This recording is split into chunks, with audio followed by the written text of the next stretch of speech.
I will reconvene the General Fund Budget Committee meeting of Clackamas County on this third day, the 29th of May.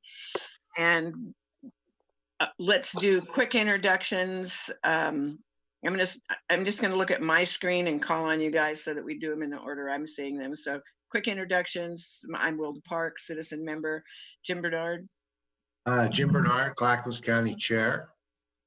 Okay, Ken Humberston, Clackamas County Commissioner. Sean. Mike. John Coldwell, citizen member. Jan Lee, citizen member. Sonia. Sonia Fisher, Clackamas County Commission. Tom Feely, citizen member. Ann. You're muted. You're muted. Ainley, citizen member. Thank you. Paul Savas, Clackamas County Commissioner. Martha Schrader, Clackamas County Commissioner. And with us as staff, we have Gary. Gary Schmidt, County Administrator. Elizabeth Comfort, Interim Finance Director. Brenda Howitt, Commission Staff Manager. Dylan Blaylock, Public and Government Affairs. and Blaze. Wiggins, Senior Budget Analyst. Blaze will be there with us. And then a couple other I'll help. Todd Burton, also from the Finance Department, Kevin Galusha from Technology Services, Rich Marvin and Garrett Teague from Public and Government Affairs. Okay, great. Thank you so much. We heard from Dylan just a moment ago that due to some technological things, we did not get an opportunity to hear two of the emails that were submitted under public comment yesterday. So we're going to hear those now. Dylan will share that with us, and then we'll move on to this morning's agenda. Yes, Chair Parks, and for anyone listening in the audience, my apologies. These were caught by the county's spam filter, but they did come in time. So one comment from Darren Gunter of Wilsonville. Dear committee, I urge the committee to consider investing into more food insecurity programs. Unemployment continues to rise at shocking levels. I have seen that food banks are running out and we're looking at more hungry people. I have seen that here. There are stories coming out across the country about this. Please keep this in mind with your budget decisions. Thank you all for the consideration. Again, Darren Gunter of Wilsonville. And looking to see if there's, Commissioner Savas, I'm sorry, I saw you have your hand raised before, but I didn't know if that was in response to this question. No. Okay, I'm just going to lower your hand for the time being. You can put it back up in a second if you need to speak. Okay, and the other comment, the second of two, is from Jane Civiletti. My apologies if I'm butchering that. Jane Civiletti. How will changes in revenue and required necessary expenditures affect the council's commitment to sustainable and green energy use? So that's just more of a question. Well, I'll answer. The commitment goes on. I mean, the Board of Commissioners has already approved several efficiency measures relating to adjusting our climate impact, and we're about to hire a contractor to help with the county's climate action plan. Those have been funded mostly from outside general fund sources, I will add, but that work continues. So our budget challenges do not stop that good work. Yeah, very good. Okay, and are those all of the communications that we have received? They are. I see that Commissioner Humberson has his hand up though. Okay. Yes, we have. You sent to me a copy of the climate action plan going forward so that I can send it out to other constituents. Is there a way to let Ms. Civiletti know that I will send that to her? Yes. Would you like me to forward her email on to you? Yes, please. Okay, I'll do that. Okay, great. And I'll take care of that. And then with, great. Oh, and I see, I'm sorry, Commissioner Savas has his hand up. I was going to bring all the other guests in as soon as this part was over, Gary. Okay, yeah, let's get on with Commissioner Savas. I would just convey to Jane that we're probably making more progress on our sustainability program than we are on the sustainable budget.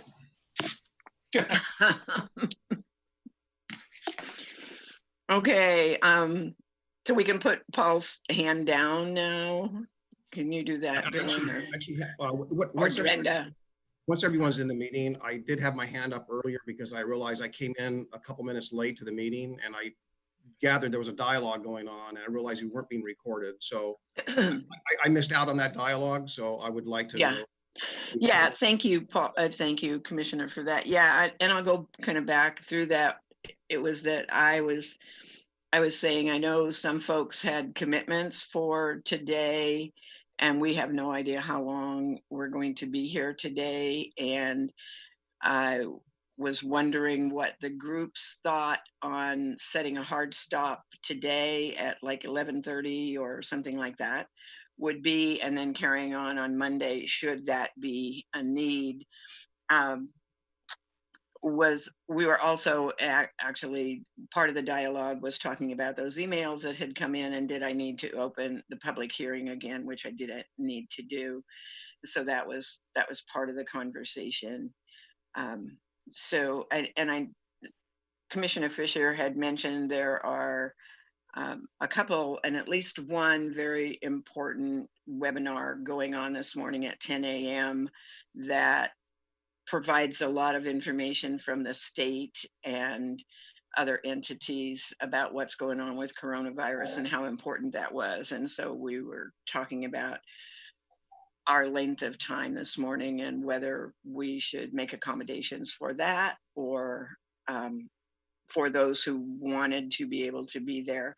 I will remind everybody that no matter how many members of the budget committee are present when we get to the point of voting, that we need still at least 6 to move the budget one way or another. So even if there are just 8 of us here or whatever, we still need 6. So obviously important to have as many as possible with us as much of the time as possible. So that might be something that we need to have a little bit of dialogue about and see what people think about that.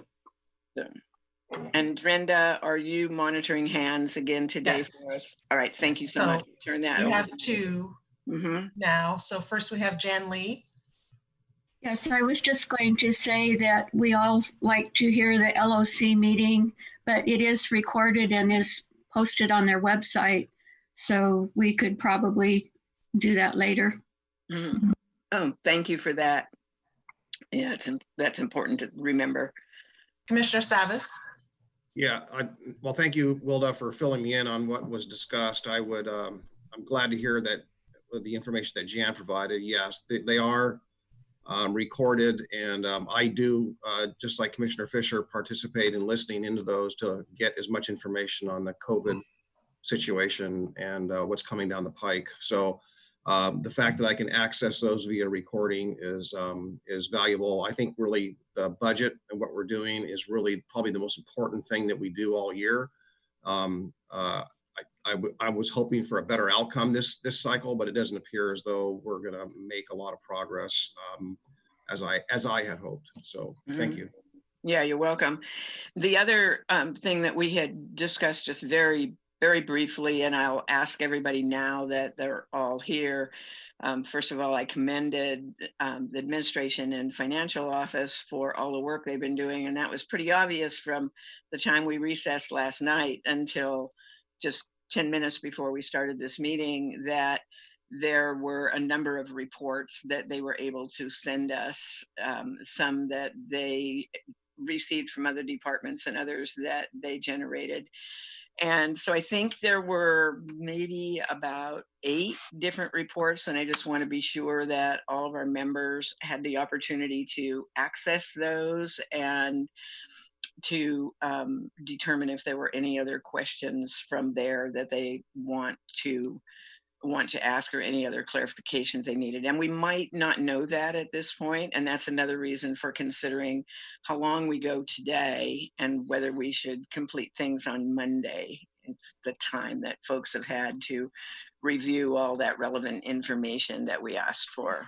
So, Chairperson, 2 more hands. Okay, great. Thank you. Mr. Feely. Thank you. I think it's become clear that this is not a perfect budget. I don't know that we're going to be able to get a perfect budget by today or even Monday. This is a moment in time budget, and we're going to be back at it in July, and the legislature is going to have a big say in that.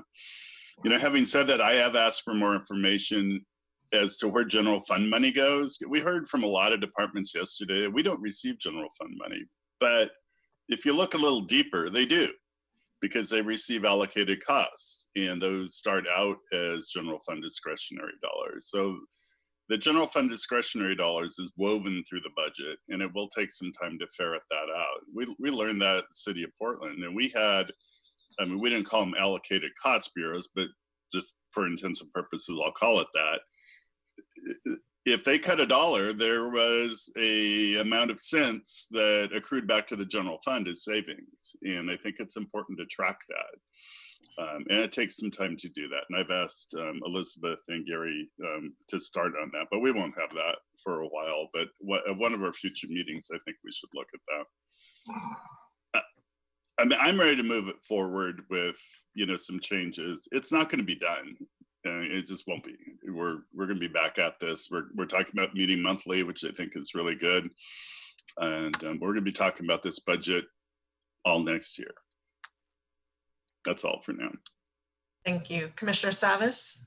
Yeah, I want to remind everyone that on our first day of our budget, that was that Wednesday for the general fund budget, that I had tried to get us back onto tab 2 and go through and discuss that. I thought that would be the next, because it was the next tab after the administrator's presentation of the budget. And we haven't done that yet. And I think it's really fundamental to what our mission is, or what the administration's or the staff's goal is. I mean, we've heard, and I called the administrator last night. I don't do that very often, but I called him. And I asked him, you know, what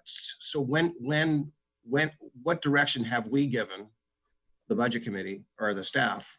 What direction has the budget committee given the staff to have a sustainable budget or a structurally balanced budget?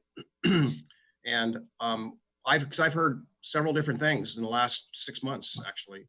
And I think we need clarity on that, because without that direction, I don't know what good it'll do for us to meet every month and really do the same thing over and over, which isn't very much. I mean, I don't want to diminish. I love y'all. I value the volunteer time that you all contribute, but we are facing a huge headwind. And I think maybe, you know, a lot of us that are parents want to make sure that what we pass on for another year and another year to our children and our generations is something that is better, and we don't really pass on a huge liability on to the next group of people or our children or what society or whatnot. In this case, I'm concerned that the budget gap's going to grow. And the trend lines across the nation, it's not unique to Clackamas County, it's not unique to Oregon, but the trend lines is that the gap between expenditures and revenues is growing. And we are, you know, I don't want to make cuts, but we have to be somewhat strategic about how we approach this. So I would really like to get back to at least page 2 or our tab 2 and the discussion about what our direction is to the staff for, because we're not going to do much this year, apparently. So what is it for next year? Is the sustainable budget next year, or is it 5 years from now? I mean, this has gone on too long. This is year 3 of a blatant hole in the budget, and that hole's still there, and it appears to me is getting bigger. Commissioner Bernard? Well, first, I think we've heard 2 to 3 years to get a structurally sound budget. You know, we have new leadership in our finance department, new software. We've come into a new century that we have not been in before. So I understand your concern, but it doesn't make sense to make a lot of changes to the hard work that Gary, Elizabeth, and our finance folk have done, and really what our leadership has done, department leadership, the sheriff, other departments. So it doesn't make sense to do this, dig so deep and just cut things off when we're going to have to make changes anyway. It does. I think meeting once a month would be great. I think that would make everyone feel more comfortable in the future of the budget. And you never know. We may find a way within that time frame to build a structurally sound budget. Anyway, I guess that's all I need to say. I had something else, but I just lost it. Thanks. Commissioner Humberston. Thank you. I would remind everybody again that 4 months ago, we gave very specific instructions to our staff on what we wanted done. We said, give us a balanced budget for July 1st without layoffs and a glide path of 2 to 3 years towards a sustainable budget, which is precisely what staff have given us. We had a $15 million budget hole that we needed to fill going forward. Initially, Gary asked for $4 million worth of cuts, but took $6.1 million worth of cuts this year without doing layoffs other than the tourism board or the tourism department, which is funded independently of county general funds anyway. We can cut $9 more million, but we cannot cut $9 more million without laying off people. And I will not vote at this time for a budget that lays off people when we have not tried other things such as furloughs, just to name one option that we have available to us that our union leadership has even agreed is better than doing straight up layoffs. If the funding from the state or the federal government decreases significantly enough that we're forced into that corner, that is a different question. I understand that, but we are not there at this time. And staff has given us exactly what we asked for. In fact, better than what we asked for, because it's $6.1 million worth of cuts in this first year. And as it was phrased before, glide path of a couple of % or so a year. I don't remember exactly what that number is for the next 3 years. Now, during that same period of time, we can reasonably expect income to increase on property taxes because it's built into the way the state law already increases tax revenues to counties. So at this point in time, I think our best option going forward is, unless somebody has specific cuts they're going to recommend that don't lead to layoffs, there's no point in wrestling around this for hours and hours, only to come back to the conclusion of where we are at the moment. So the idea of meeting in July and subsequent months on a regular basis to stay on top of this budget and the income that does or does not come in is the best solution going forward, in my opinion. Thank you. Ms. Caldwell. Thank you. I just wanted to say, it seems like there are two parallel things going on right now. One of them is bringing Clackamas County into financial sustainability. And I just want to acknowledge and commend the finance staff and the county administrator for the tools that they're putting in place to do that. The new chart of accounts, the new budget software, fully funding the reserves and contingencies. These are all helpful in collecting information and building the tools to be able to put together a sustainable package. At the same time, we have all the variables of what is the state going to be doing? What is the federal government going to be doing? What are our property taxes going to be looking like?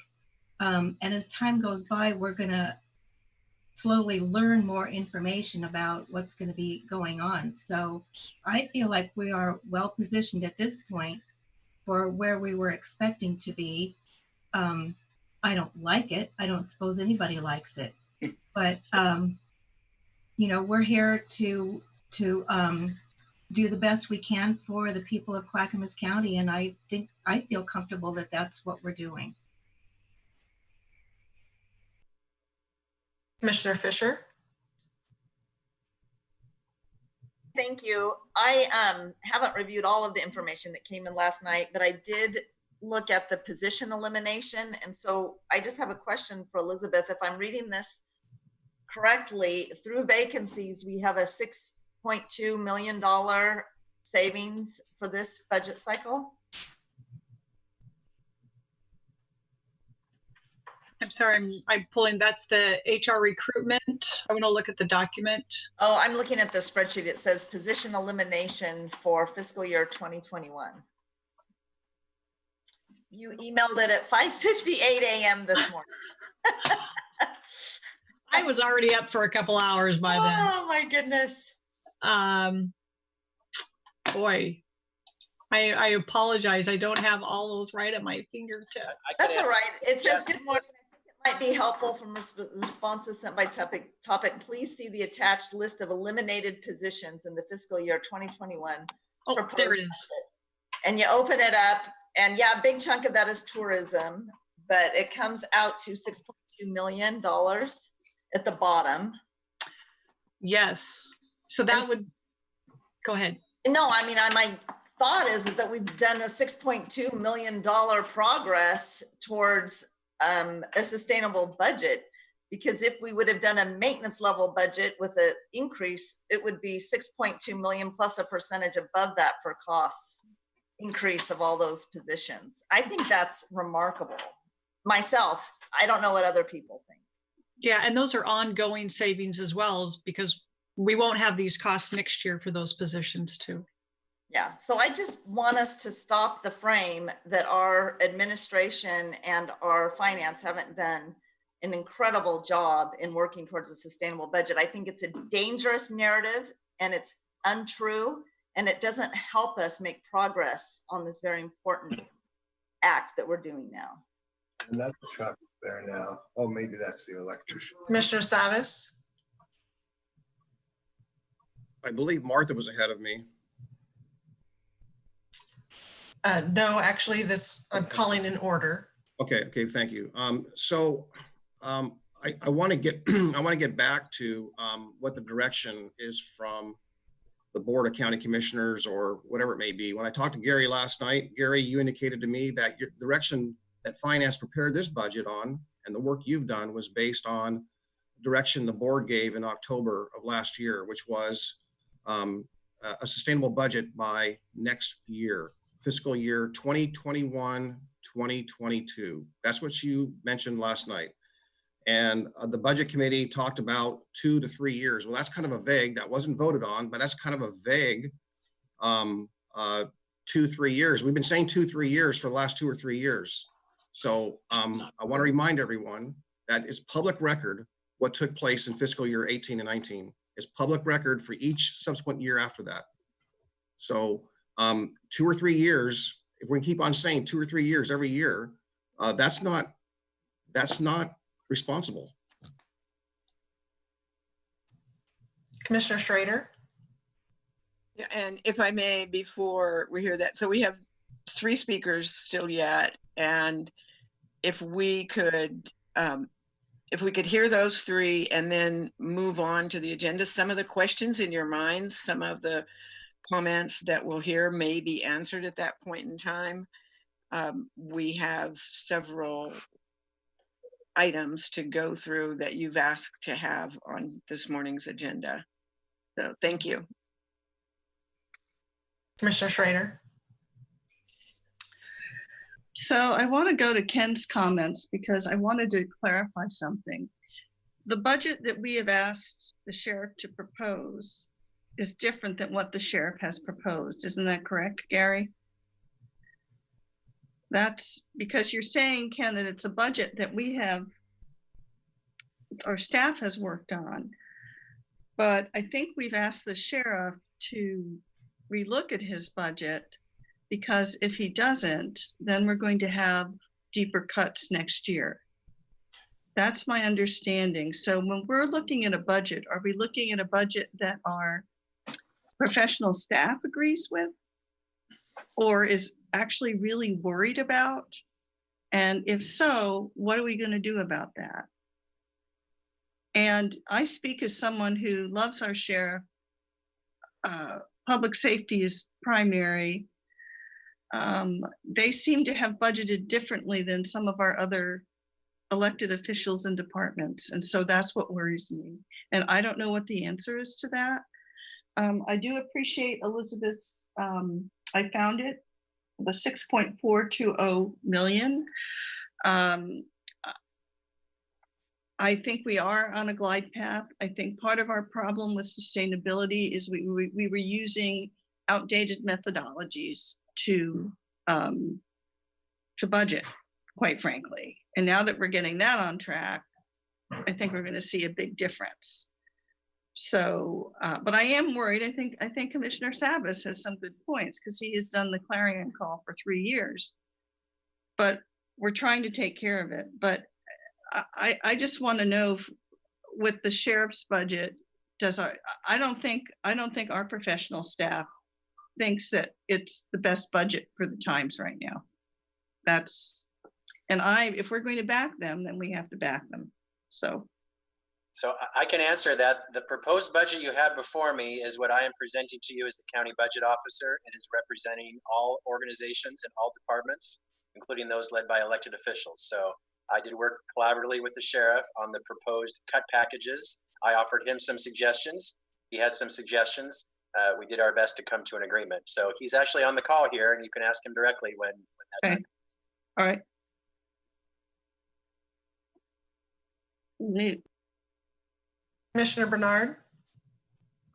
Actually, Jim, if I may, so I just needed to check on process with you guys. Do we want to continue in this discussion, or do we want to move on to the people that we've asked to come in so we could have discussion with them and with some information that the county administrator has for us and the list of questions? Because I now see that there are 2 additional people who would like to speak to the discussion that we're having right now. I'm not saying it's not a good discussion, but I'm just trying to make sure that we're working towards what everyone wants to have happen this morning. Thank you. And the sheriff and H3S staff have limited time this morning. So if you do want to hear from them, we need to move on to that. I'm going to be real quick. And my question is going to be for the sheriff, or he can respond when he comes back on, when he comes on. It's just that, our core values are mental health and justice.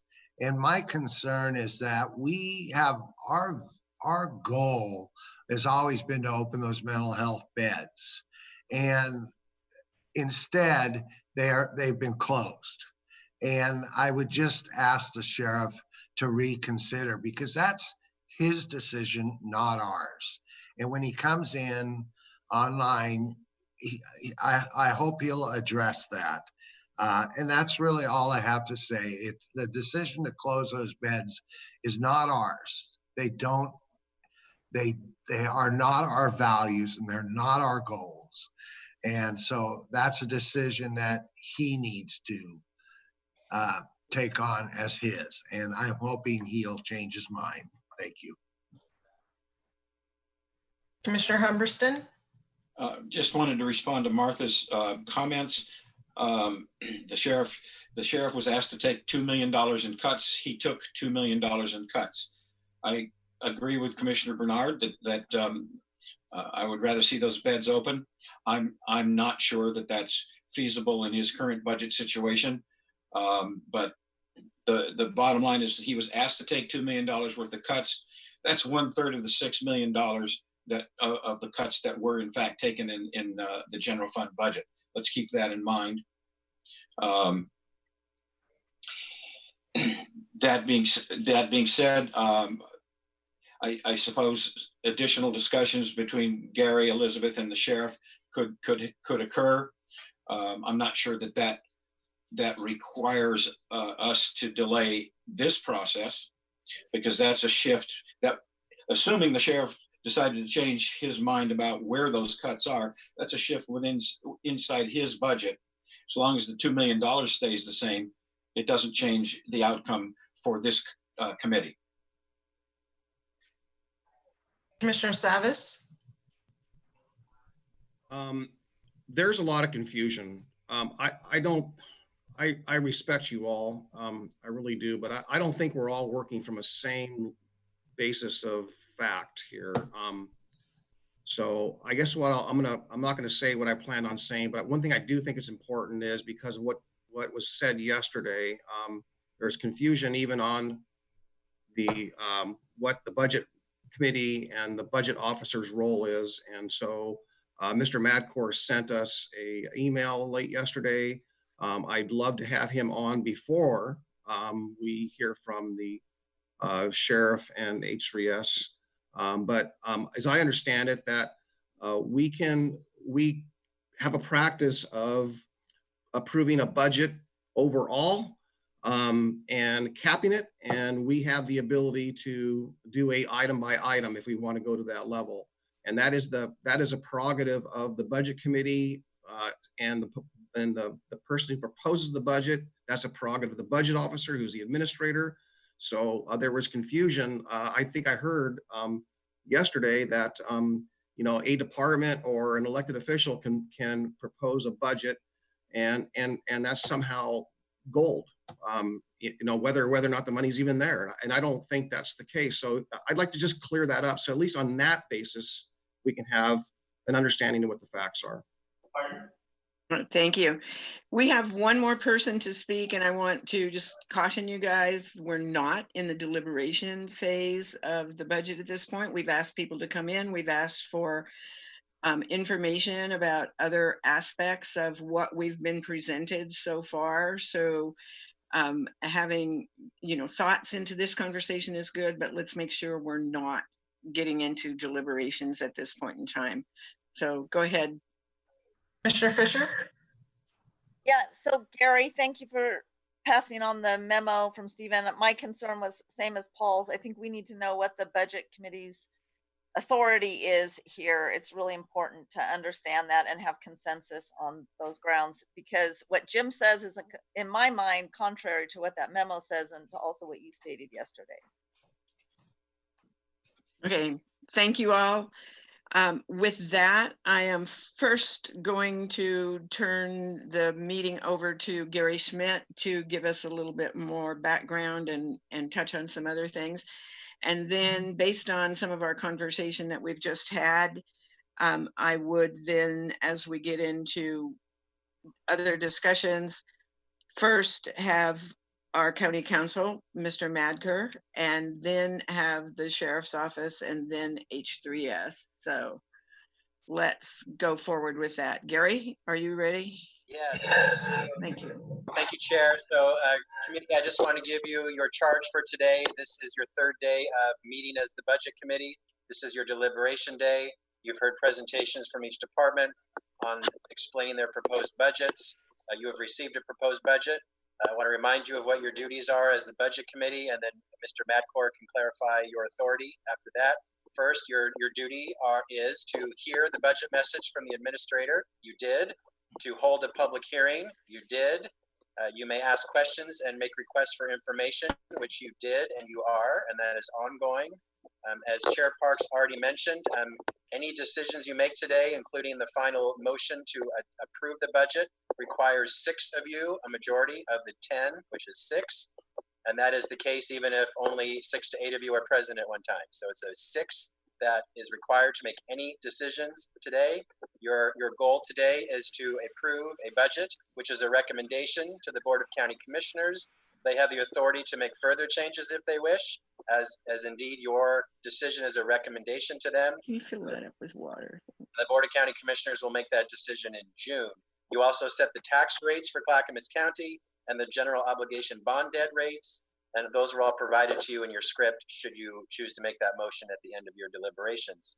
You have all day today for deliberations, as well as into next week if you feel you need to continue that as well. There were several issues you brought up yesterday, which we have provided to Chair Parks for a discussion guide to guide your discussion. And so that is just the guidance I offer to you as you begin your deliberations. I would like to ask Mr. Madcore, who is County Counsel for Clackamas County, to just clarify the authority of the Budget Committee. And indeed, can you make line item decisions, or is it simply a fund at the fund level, and that's the limit? His memo addressed that, but Stephen, can you quickly confirm your read of this from your legal perspective? I'd be happy to. Good morning, Stephen Madcore here. Yes, the Budget Committee and ultimately the Board of County Commissioners is the ultimate decision maker on the county's annual budget. We currently budget as an organizational unit, Clackamas does, as set forth in the memo I circulated to you yesterday, meaning essentially it's by department, H3S, DA's office, county admin. You really don't dig typically beyond that. That does not, however, preclude you from oversight into those areas. You could, if you wanted to, go into my budget where it says training and CLE and cut that as a cost center or a cost code. You would not provide me or appropriate any funds for my office for training. If I were to allocate other funds from personnel, from equipment, from supplies, and pay for training, I would run afoul of your direction and of local budget law.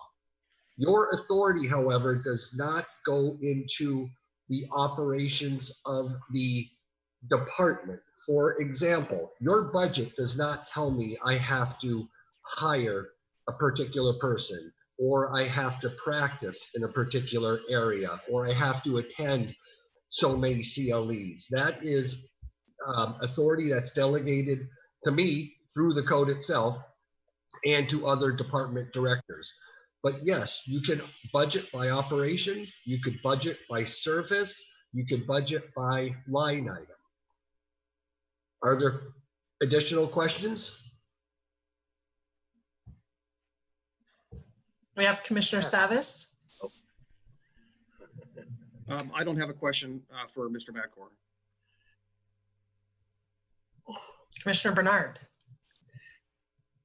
So this is I read the memo. The memo basically says, well, what you just said, we can take a line, let's say it's administration, and we think the administration line is too high, and we want something like beds, mental health beds. Can we say, and I'm just saying this, I'm not suggesting it, we take 2 million out of administration and direct it towards keeping beds open? Chair, you would direct it towards jail operations or care of inmates, I suppose, whatever that line item might be, but there's no requirement in that appropriation that the money actually be spent there, or that you are directing a particular department head, or in this case, the sheriff's office, an elected official, directing them on how to use those particular funds. Okay. So you can certainly put the money there, but there's no requirement that it be used there. And there's no requirement that the official, whether elected or department director, actually spend the money in that particular manner. So in that case, therefore, it does not matter that we, our goals and vision for the county is to support the mental health beds. That's a determination that the sheriff would make. Correct.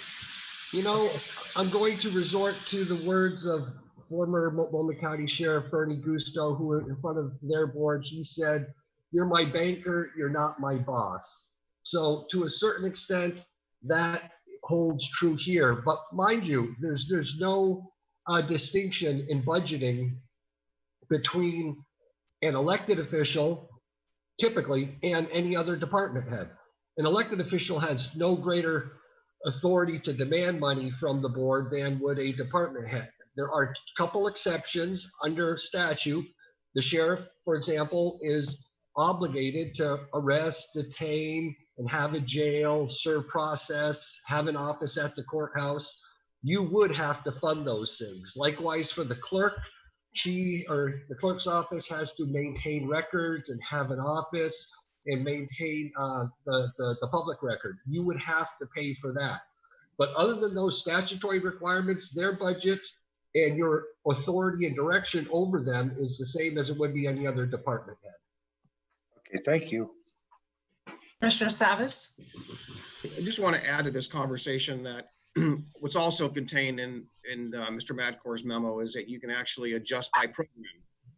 And so programs like the transition center or programs like the search and rescue and all those things, those can be better defined. And I want to point this out, and maybe as we discuss just before the sheriff speaks, is if we can just email everyone a copy of the ELED budget. Believe me, it's a very small document. It's the smallest ELED budget document I've ever seen. It is so vague that I can't see programs in there, and there are programs within that. And today's budget, or the budget we have under the sheriff's budget, for example, doesn't have hardly any detail. So we have no ability to see, all of us, that level of detail organized accordingly. I expected to see MFR things in the ELED budget. Okay, that was Tuesday. That's not general fund, but there's not much to go on. So we don't even have the tools before us to actually properly budget and do our work. And that's a handicap that is, I don't think, justifiable. Commissioner Schrader. Yeah, I just wanted to ask Elizabeth a question just to clarify with the sheriff's budget. My understanding is that what he gave us was a maintenance budget there were no actual cuts, that essentially it was a CNL roll-up. Oh, is that you're insane? No, who was that? I just want to answer. I just want to see. Okay. So, yes, and what I shared yesterday is that in the past, how we've done the budget allocations at a general fund is we would apply a maintenance factor to that.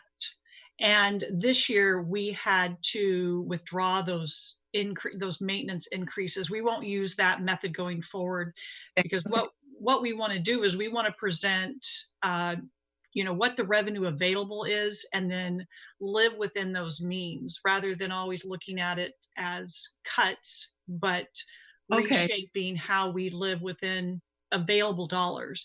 And so what we had to do with the sheriff's department is their cost of living increase was about 1.9 is what they shared. And we, when we determined what we needed to do to make a sustainable budget process through the next 2 to 3 years, it included cuts this year. And so we withdrew from everyone. We said we cannot do that maintenance level practice anymore. So that was the $2 million figure that we came up with. And it was 3% of the budget, the allocation, where other departments, they presented 5, 10, and 15% of their allocated dollars. Okay, I just wanted to clarify that. And this is not to be negative or picky. It really isn't. My big concern is that we're going to be facing,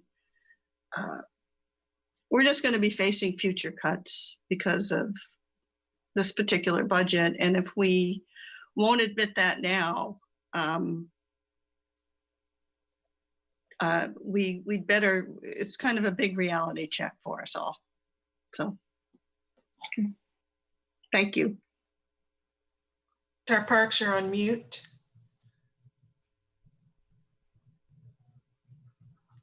Chair, you're on mute.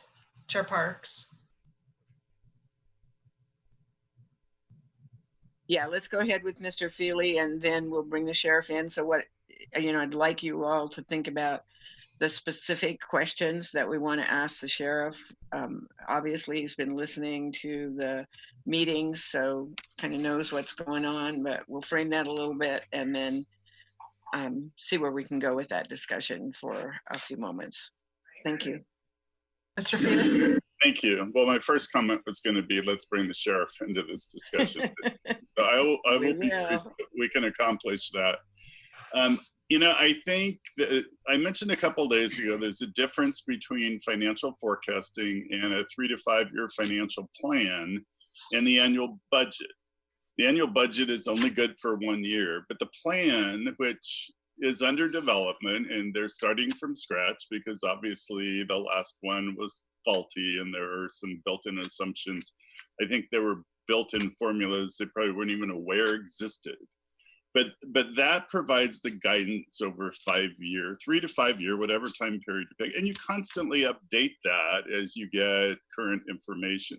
That's the glide path. And we did agree at our last meeting, and Commissioner Savas is right, we didn't vote because technically the budget committee is done once the budget's approved. I mean, you've kept us involved and that's your choice. That's not what the law requires. But the annual budget, again, has to be balanced according to Oregon budget law. This budget that Gary and his crew have presented is balanced. There are reductions in it from current service level. There are positions being cut, albeit them vacant, but that was the strong guidance that they got from all of us was do not cut filled positions. You don't want layoffs. So does this solve the problem permanently? No. No, of course it doesn't. We know based on the glide path that there will be future reductions to get to a sustainable relationship between the county revenues and county expenditures. I mean, are there other factors at play since we last talked about? Of course there are. I mean, just hearing what's going on at the state level because of lower income tax receipts, waiting to see what happens with property taxes. There's a lot that's going to happen. And as Gary mentioned, this budget is coming back to the board next month, like in 2 weeks for adoption. So this is just the very beginning. This budget will not, even if we approved it today, it's not locked in stone. It can change. And the budget law anticipates that it's going to change and allows for change. So thank you. All right. Thank you all very much. Dylan, I see you've brought the sheriff and the other folks into the participants section of the meeting. So Sheriff Roberts, are you there with us? Getting right. And also, Sheriff, I have brought in, I believe it's Jenna Morrison and Nancy Hartman, into the conversation as well, if you needed them. Was there anyone else that you needed, Sheriff, from the attendee list? No, just Jenna and Nancy. All right, very good. Thank you. Okay. So just briefly, let me say I'm sure you've been listening to some of the discussion, maybe all of the discussion. You know what some of the basic concerns are. There will most likely be some specific questions that members of the budget committee have, but if we could hear from you and your folks on your responses to the issues that we've raised at this point. Yeah, I'd be happy to, and thank you, Wilda. I think that it definitely appears like there's a lot of confusion. I intently, repeatedly listened to some of the conversation yesterday, and what we want to do is make sure that we correct the record and address the issues that were discussed. Just before it was turned over to me. There were a couple comments I want to address real quickly before I kind of move on to that. It sounds like, Martha, I want to make sure that there's clarity on this, on the question that you raised. And so regarding the maintenance level budget, when we looked at maintenance level budget, that was about 68.5 million. So yeah. County administration directed us to balance our budget at 67 million. So my point there is that's a reduction. We worked hard to do that. And then they came back and said, no, give us a $65 million budget. So we continue to make additional reductions. So we have made a number of cuts in order to balance the budget at 65 million. So I don't want you to believe that this is a maintenance level budget that we're proposing. Second of all, I wanted to address Mr. Savas that we are completely open and transparent about our budget. Anybody who wants to see line items, we're more than welcome to have people come here. We'll sit down and go over them. I've expressed that to you. I've actually done that with you a number of times.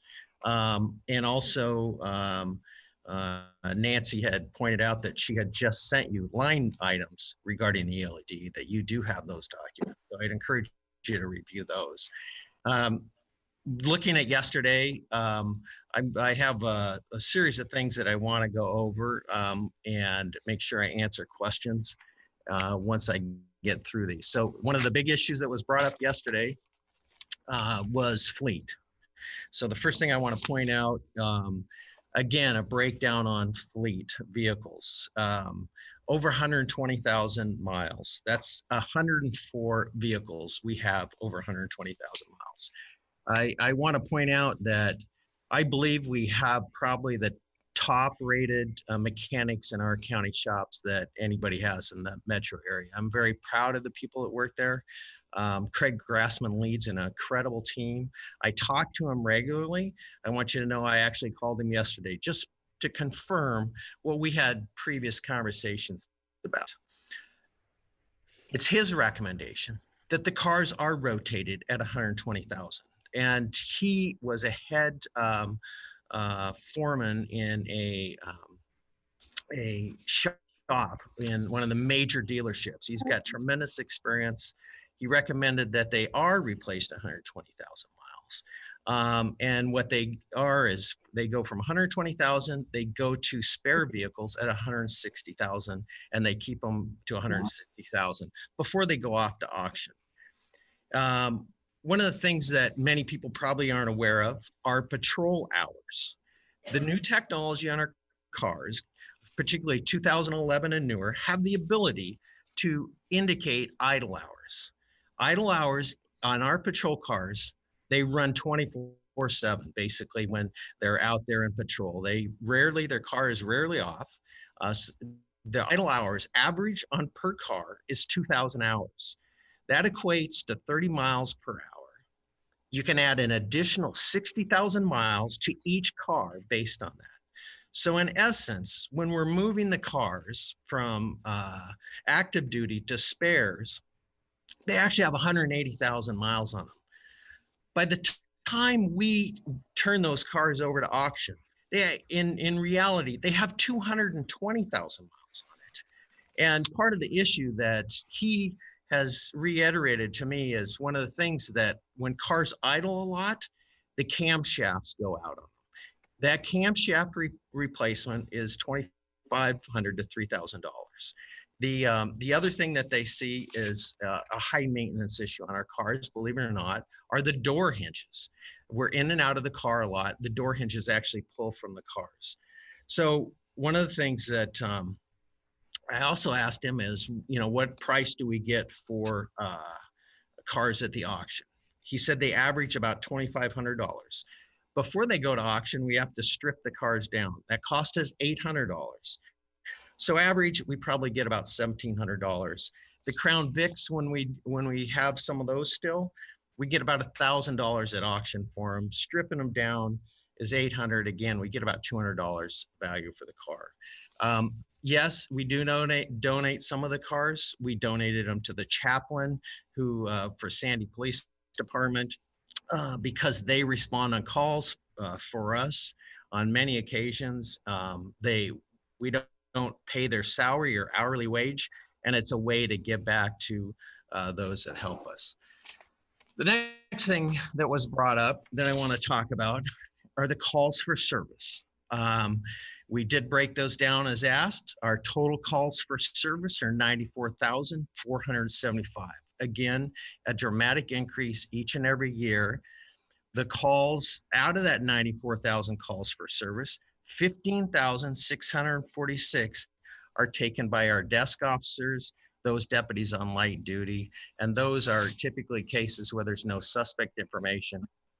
Gives our deputies the ability to be on patrol more. The next thing I wanted to bring up, which continues to be an issue of concern, and I'm always happy to talk about this, and I agree, trying to manage and provide good oversight on our overtime. As you can see in 2018 and 19 in a document provided, our overtime paid was 2.8 million. If you looked at the column to the left of that, $1.1 million is reimbursed overtime.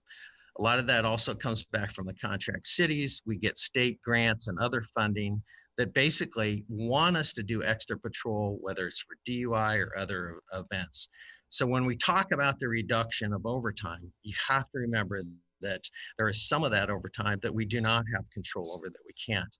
The important thing to remember is it's not necessarily the dollar figure. It's important to look at the number of hours. So if you look, we have been pretty flat or even cut our overtime. And one of the things I hope to present, hopefully before the budget committee wraps up, is actually the hours over each and every year, because that shows every year there's a COLA and that dollar figure will go up. The next thing I wanted to point out and two is, I know there were some comments yesterday about the percentage of general fund allocation that we get. I want to reiterate that it is 45% of the general fund allocation.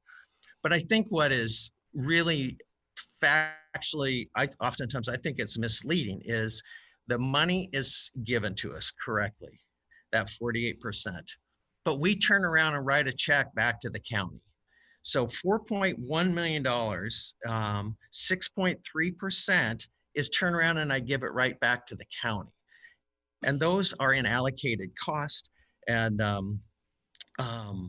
other things. So in essence, those are other departments. And I know Mr. Feely's talked about that as not necessarily the way other city or county agencies allocated cost. I know the city of Wilsonville, it all falls under county admin and many others. The other thing that I would like to point out too is that when we're talking about overall money from the county, and I know there's been emphasis, and I'll get to it just more specifically about our jail beds, but $5 million is dedicated to public governmental affairs. Out of my office, I spend $300,000 for PGA, which is, just about 3 employees.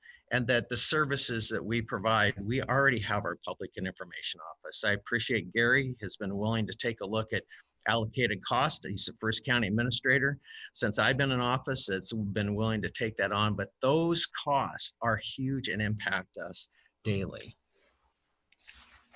The next thing I just wanted to cover, and I know that, trust me, as the sheriff, public safety is my top priority. I mean, that's my job. That is what I focus on. I want to do the very best job that I can. I went to the voters repeatedly for a public safety levy to actually ask for help to step up additional services.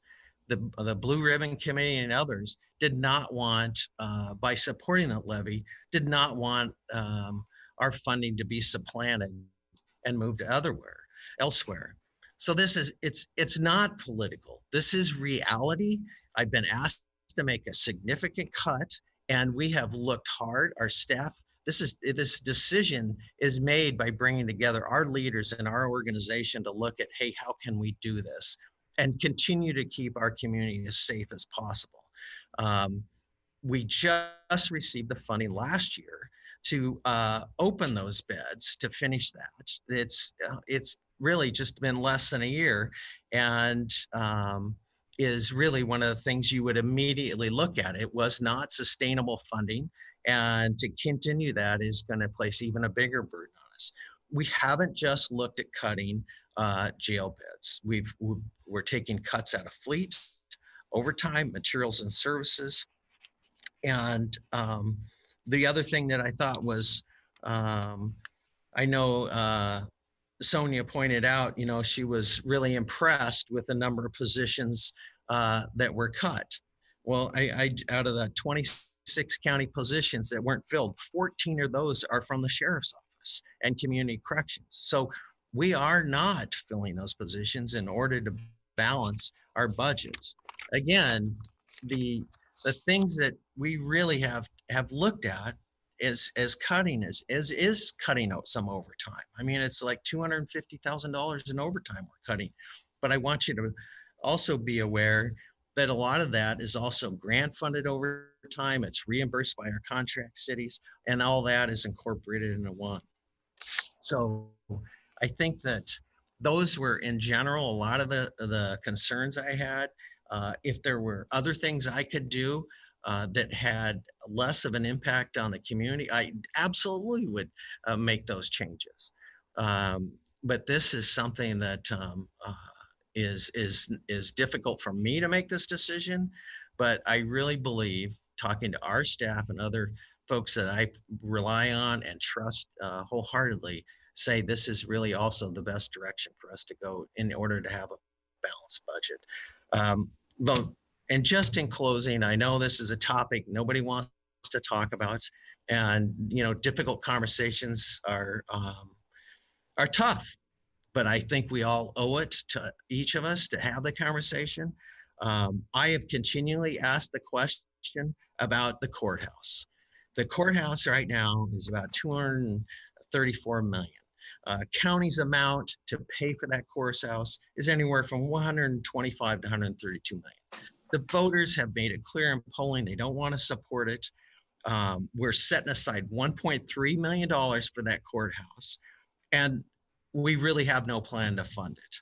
And I think that once again, there are avenues of money to help keep us sustainable. I know that there were statements made by the board that they want to fund that, and if it's taking cutting positions, they will do that. So if that's a decision you make, we will do our part, make the reductions, and balance our budget and do what's incumbent upon us. But I feel like in this economic time, setting aside additional money for this is difficult to watch as we're eliminating programs and staff. So with that, I'm happy to open it up for questions.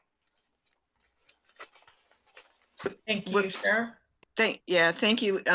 Just 1 second before Jim starts in, which I appreciate. We've got Jim and then I think Paul Savas.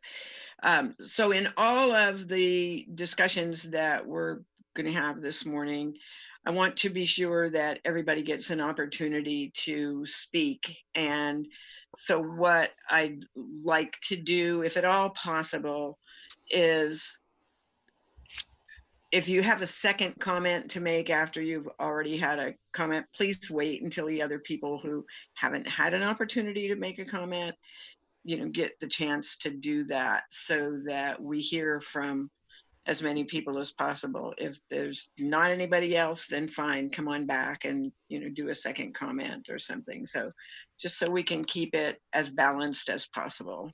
Thank you. James.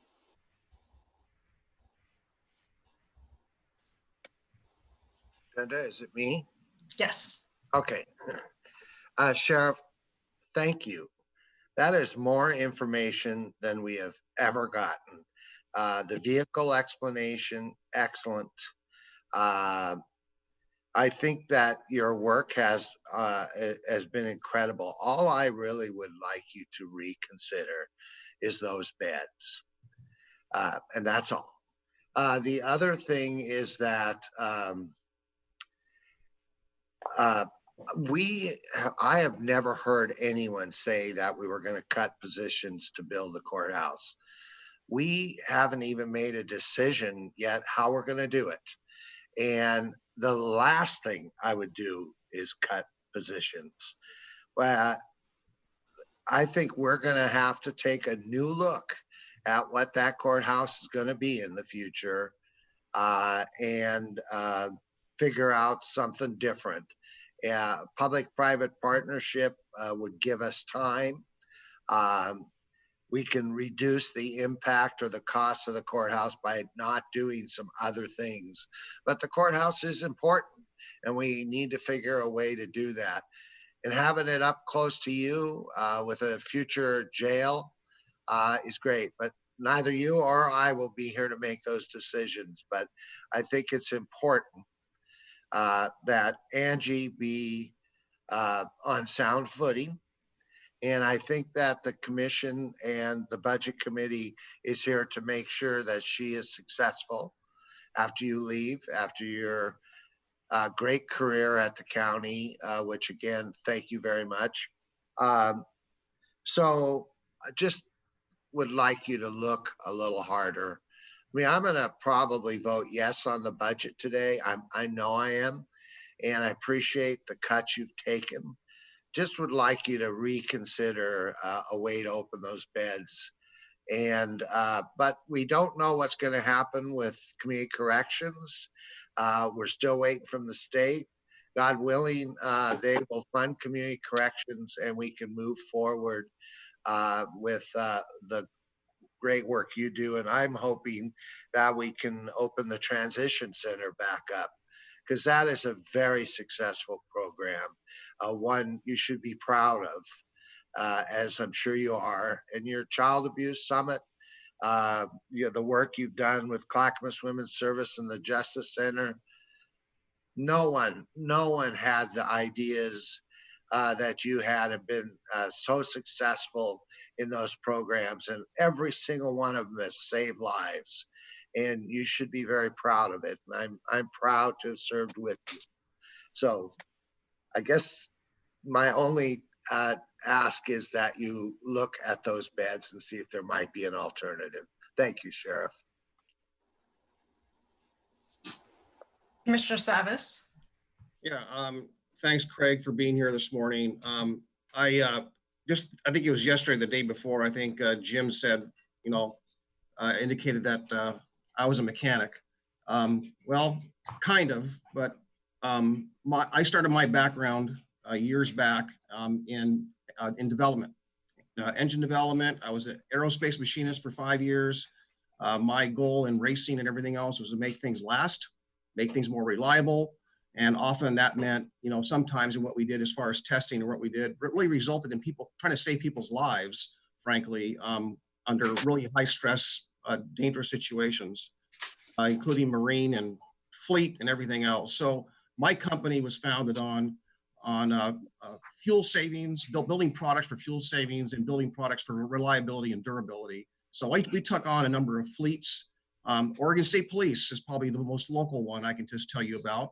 And also did work for the Oregon Department of Transportation, provided advice and services to all the dealerships in the Pacific Northwest. So I've been in product development and know quite a bit about how fleets work. And so the example I always talk about with fleets is that why do taxis in New York City, for example, last over 1 million miles?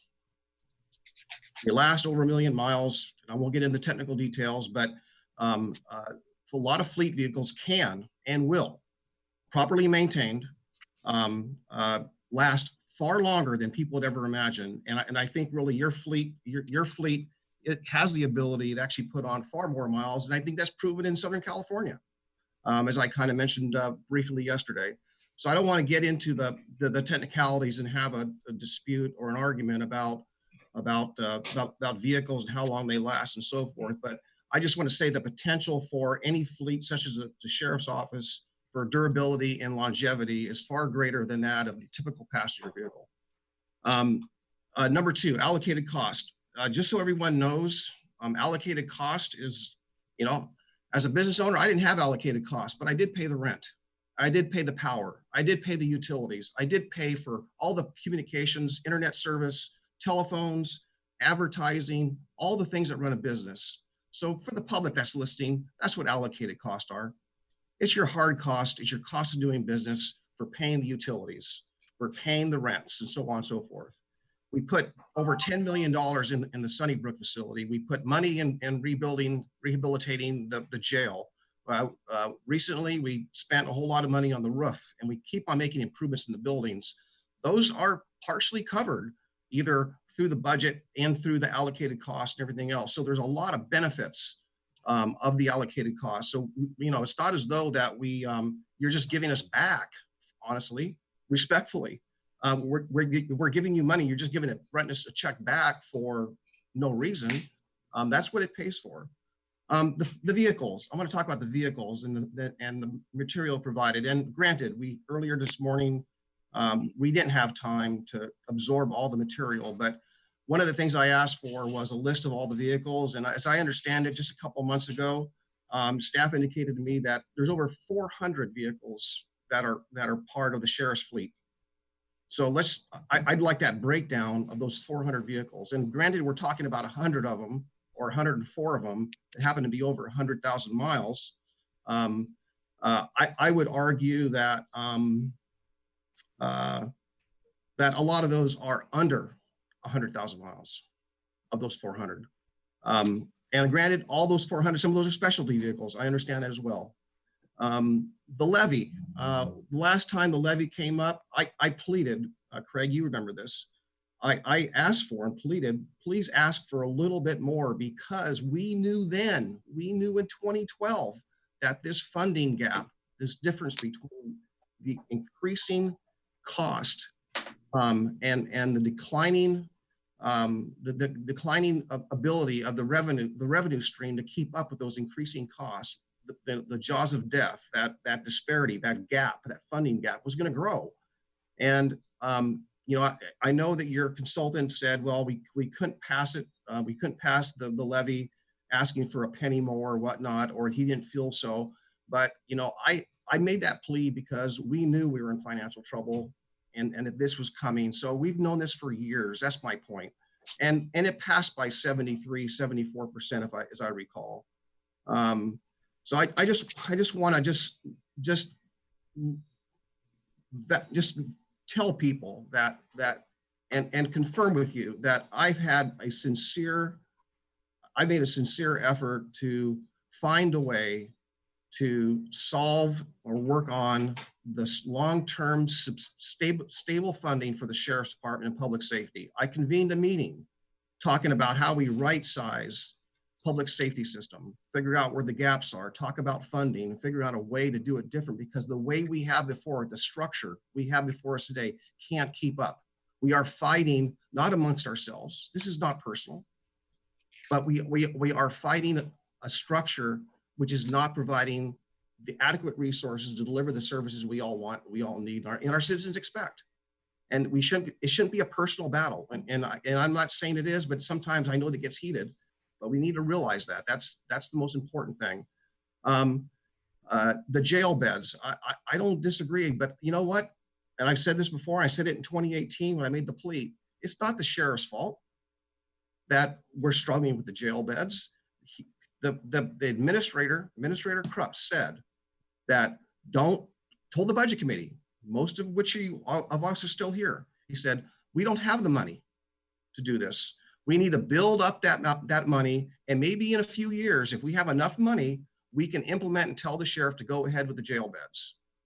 However, the budget committee didn't act that way. The budget committee said, do it anyhow. Well, do it anyhow meant find money that we didn't have. And that just furthered the deficit or the negative trend into this disparity of growing the unsustainability of our budget. It's structurally not sound, and that's not the sheriff's fault. That we told him, the budget committee told him. I was nervous about that. I still hear on the audio tape the panic in my voice, knowing that we are about to enter a whole different world. And we are in that world in a big, big way. So I just want to say that as far as the jail beds, I think what Mr. Chair Bernard is kind of alluding to, and I don't disagree, is please find another means of cuts other than sworn officers or jail beds and so forth. And I know I'm not going to dispute your efforts or your staff's efforts to find cuts, but it just doesn't feel good when, for example, we're hiring internal staff that aren't sworn, that I'm sure are providing some critical services, but I think a lot of us in the public feel that the sworn officers, the people that respond to calls or emergencies or the jail, I think people put a priority on them naturally. I think that's just the public. The public is naturally going to gravitate that way. That's how I would gravitate that way. It takes thousands of dollars and hundreds of hours to train a sworn officer. So to lay those off is just a loss of that investment. And those kind of people are valued in our community. So that's the plea I think that I have for you today is that with the means that you've got, with the budget that's presented, find somewhere else to cut if you can. And I'm more than happy to sit down with your fleet folks and produce some ideas on how to make those vehicles last longer. I have tremendous amount of experience in that. I'm happy to provide that advice. Okay, we have three more. Paul, Commissioner, yeah, we have three more people that would like to speak. Plus, we'd like to bring Rich Swift in before we get too far down the road. And we want to be sure that we're speaking to those particular budget issues that have been concern for the entire budget committee over this last couple of days. So in the questions that are still coming up, if we could make sure that you guys are as succinct as possible. I know everybody's got a lot of query. We've asked people to be here with us this morning, and we've been more than an hour and a half at this point, and let's continue to move it forward as succinctly as we can. I do want to see if the sheriff has any comment to anything at this point. Doesn't look like it, but if not, that's okay. We'll move on with Drenda presenting the next questionnaire. Thank you, Chair. Ms. Coldwell? Thank you. Sheriff, I want to start by clarifying something I said the other day, which was ideally we would be shrinking your budget. I hope you understood, but let me just clarify. I didn't mean to go in and make cuts. What I would like to see is your population go down to the point where you can start ramping down all of your services. That would be ideal. I don't expect it to happen anytime in my lifetime. I also wanted to say that you're sort of taking a double hit in mental health, both with the sheriff's office and the community corrections programs.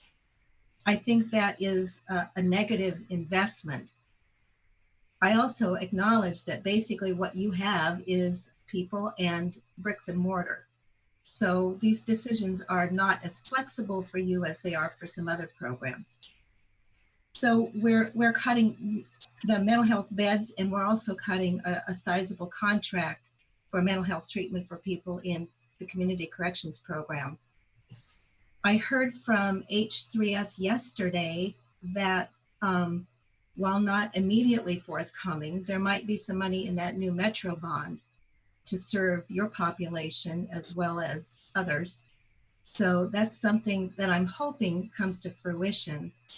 And what I knew in years past, and please help me understand if this is still true, that the more we're reducing mental health services to people, the higher your jail population is likely to be.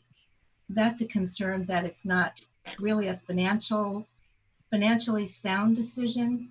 And it's certainly not a good investment in people or public safety. So I'm hoping that over time we can turn this back around. I'm not going to advocate changing the budget at this time, but just to let you know, I have it in my mind that that population still needs to be served, and I hope that we can do that. Thank you. Thank you. Mr. Feely? Thank you.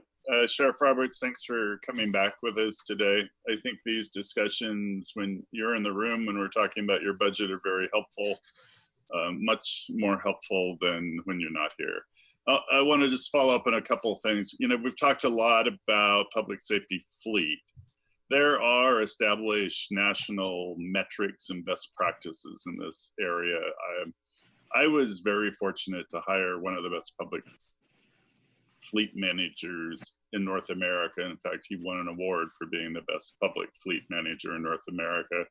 And under his guidance, City Fleet, the city of Portland was named the best public sector fleet one twice in 2 years in North America. And he knows this stuff backwards and forwards. They do the cost benefit analysis of increased mileage, but you know, they factor in the maintenance too. And the more you drive it under the conditions that a patrol car gets driven in, your maintenance is going up. And you have to treat those, I mean, you have to do that financial analysis. And I certainly know less about cars than Commissioner Savas, but I do know about national standards for metrics and cost benefit analysis. And that individual was hired by the county a few years ago to do some work on fleet. I don't know what the scope of work was, but he and his partner are still out there and would be available to answer any questions. I also asked for an inventory of the fleet that I'm supposed to be getting on Tuesday. So I'm curious, take a look at it. The other comment, and it would be brief, on allocated costs. You know, what I mentioned earlier, my conversation with Elizabeth, there's general money woven in there, and not every support organization has to be staffed at the level it's staffed. I mean, there is some variability. There is potential for some savings. I mean, it needs analysis, but first you need to figure out where the dollars are going. And that's what I've talked to Elizabeth about. That's a longer term. That's not going to happen this week, next week. But I do not assume that there could be no savings in that area. I think it's just important to follow the money. It's the old Jerry Maguire thing, you know, follow the money. So anyway, thanks again, Sheriff. Good money. Dan Lee? Yes, thank you, Sheriff, for your explanations. I'm not going to put my judgment in place of yours. I think you've done a good job with what you have available. But what we have talked about over the last couple days is that we don't know what's out there. There's state, federal money and other resources that are totally undefined at this point. I know that the legislature is looking at some specific funding for mental health, and also the homeless bill that just passed, not bill, whatever it is, just passed. We'll have some more resources. So I think as we move forward, getting into July and later, we'll see more resources and other ways to do some rebalancing. So I still feel confident that we should proceed with what we have and come back and work on it some more later. Commissioner Schrader? Yes, Sheriff, I wanted to thank you for all the years that we've served together. I was on your first Blue Ribbon Committee, I remember. Okay. So it's been a long time, and I, for one, am really going to personally miss you because I've enjoyed working with you for all these years. And I know that this has been trying times, and I just wanted to let you know that my questions are not meant to disturb anyone. I am very worried. It's really more born out of worry about how in the middle of a pandemic, we can balance what you need to do and what we have to do with other programs in our county. I feel badly that we kept you at the previous level that you have. I mean, we didn't do a current service roll-up, and I know that's where the problem is. But I'm really hopeful that you would consider the mental health issues, the beds, see if there's any other way to do that. I hope that some other revenues come in for us, as Ms. Lee said. I hope that we're not facing and a real, you know, I frankly, I don't know what else to say other than I don't think this is the end of it for us with our other programs in this county and how we work with our sheriff's office. So I appreciate your years of service. I really look forward to working with the new undersheriff, Angie, Angie, our new sheriff, sheriff-elect, and Jenna. So Godspeed and thank you for all your hard work that you've done through these years. Commissioner Fisher? Yeah, thank you, Sheriff Roberts. I really appreciate you calling me out on the positions, vacant positions that I was mentioning, because I did not see, I saw the one side of the mental health beds, but I didn't take into account the community corrections piece in my comments. And that's huge. That's a huge amount of contribution from the sheriff's office and dealing with making these reductions. So thank you for clarifying that, and I appreciate it very much.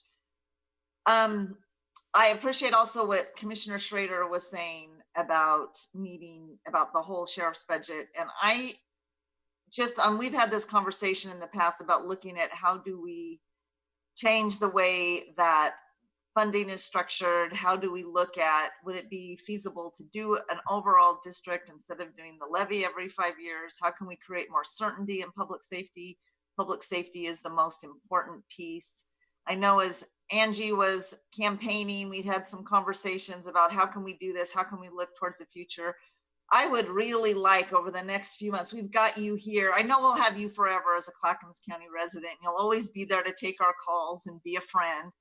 But we've got you here now for the next few months as our sheriff. And I would love it if we could just even do a small committee as to what does this look like? How can we move forward? Because public safety is most important in what we provide. And I would really like to have that conversation. So thank you. Commissioner Humberson still has his hand up, and let's, I sent you all a note. I hope you all agree with that in the chat. So let's have Commissioner Humberson be the last one, Brenda. Thank you. Thank you, Craig. I just want to say thank you for providing the information that you provided today. I do echo Commissioner Fisher's idea that a separate source of funding from the sheriff outside of the general fund long-term is probably the better way to go to give stability to the sheriff's department. So I'm certainly willing to work with your department on how that might go forward. Obviously, it's going to take time to get there, but I'm not convinced that doing this out of the general fund every single year and having this wrestling match is beneficial either to the county, to the sheriff's department, or to the general public. So looking at how we go forward, I think is something we're going to need to do. And thanks for the difference between a physical dispatch and a telephonic dispatch, if you will. That was about 15% of the calls were actually telephonic dispatch. I'm going to call it that. But that puts it in perspective for me. That means 85% of the time, your deputies are going out to that call and responding to that person in public. And that's a pretty good response as far as I'm concerned. So thank you, and appreciated working with you for the last 3.5 years. Yeah, Craig, Nancy, Jenna, thank you guys for being here this morning. We appreciate that you gave us this extra time. It's important to have this kind of conversation with a budget that is as large as that is out of the general fund. And I know you know that. And it's complex, and it will continue to be complex, but I think if we all work on it together moving forward, we have some good opportunities there. So thank you very much. So with that, Dylan, do we have, I think we have Rich from H3S. Is there anyone else from H3S that needs to come over? I believe I moved everybody over already, Chair Parks. Yeah, so unless Rich can, now. Right, unless Rich can correct me, but we've moved over And Brenda, Ed, Mary, Rich, and I think I also moved over Jill, but I do not see where Jill is. I see her. Oh, you do? Okay, great. Yeah. Then that's it. Yep. She's on there. So thank you guys for being here this morning. I'm hoping that you've been watching some of the, the other the presentations throughout the time and the discussions that the budget committee has had. There were some questions and concerns about the H3S budget and some of those areas that were cut, and might there be something different? Folks that have specific questions, why don't you go ahead and get in queue now? And if you just remember what we talked about a few moments ago, that we want to be sure that everybody that wants to speak gets heard. And so if you have a second question or comment, please wait until everyone else has completed that, kind of like we did with the citizens last night. So Rich, any comments or feedback on what you've heard so far in this budget process? So it's a pretty wide open question there, Chair, but thank you. Yeah. I think, some of the concerns have actually come back to me, and, there's a couple things to note. Like we talked about, and I know that you all will talk about this going forward, and the board will be spending time on this in terms of COVID-19, that we were unable to react to that related to our budget. Also, in terms of 26-10, the fact that we did not know if that was going to be passing or not. And also that first receipt of any dollars related to that measure, we will not be seeing until April of 21. Earliest. And so then, of course, we also did not do anything in our budget related to that. But there is also a point that becomes salient now that it's passed, and I want to read this because this was provided by Brenda Durbin, and it's part of the measure, and it's section 9, and it relates to prohibition on displacement of funds currently provided. Part 1, the purpose of the supported housing services tax is to provide revenue for supportive housing services in addition to revenues provided for those services by the local governments in the metro. Part 2, in the event that any local government within metro reduces the funds provided for supportive housing services by that local government, supportive housing services or revenue may not be provided to that local government or be used to provide supportive housing services within the boundaries of the local government. This section is intended to prevent any local government from using supportive housing services revenue to replace funds currently provided by that local government. And then part 3, a local government may seek a temporary waiver from this section for good cause, including but not limited to a broad economic downturn. So related to COVID-19, it could be argued we are in a broad economic downturn.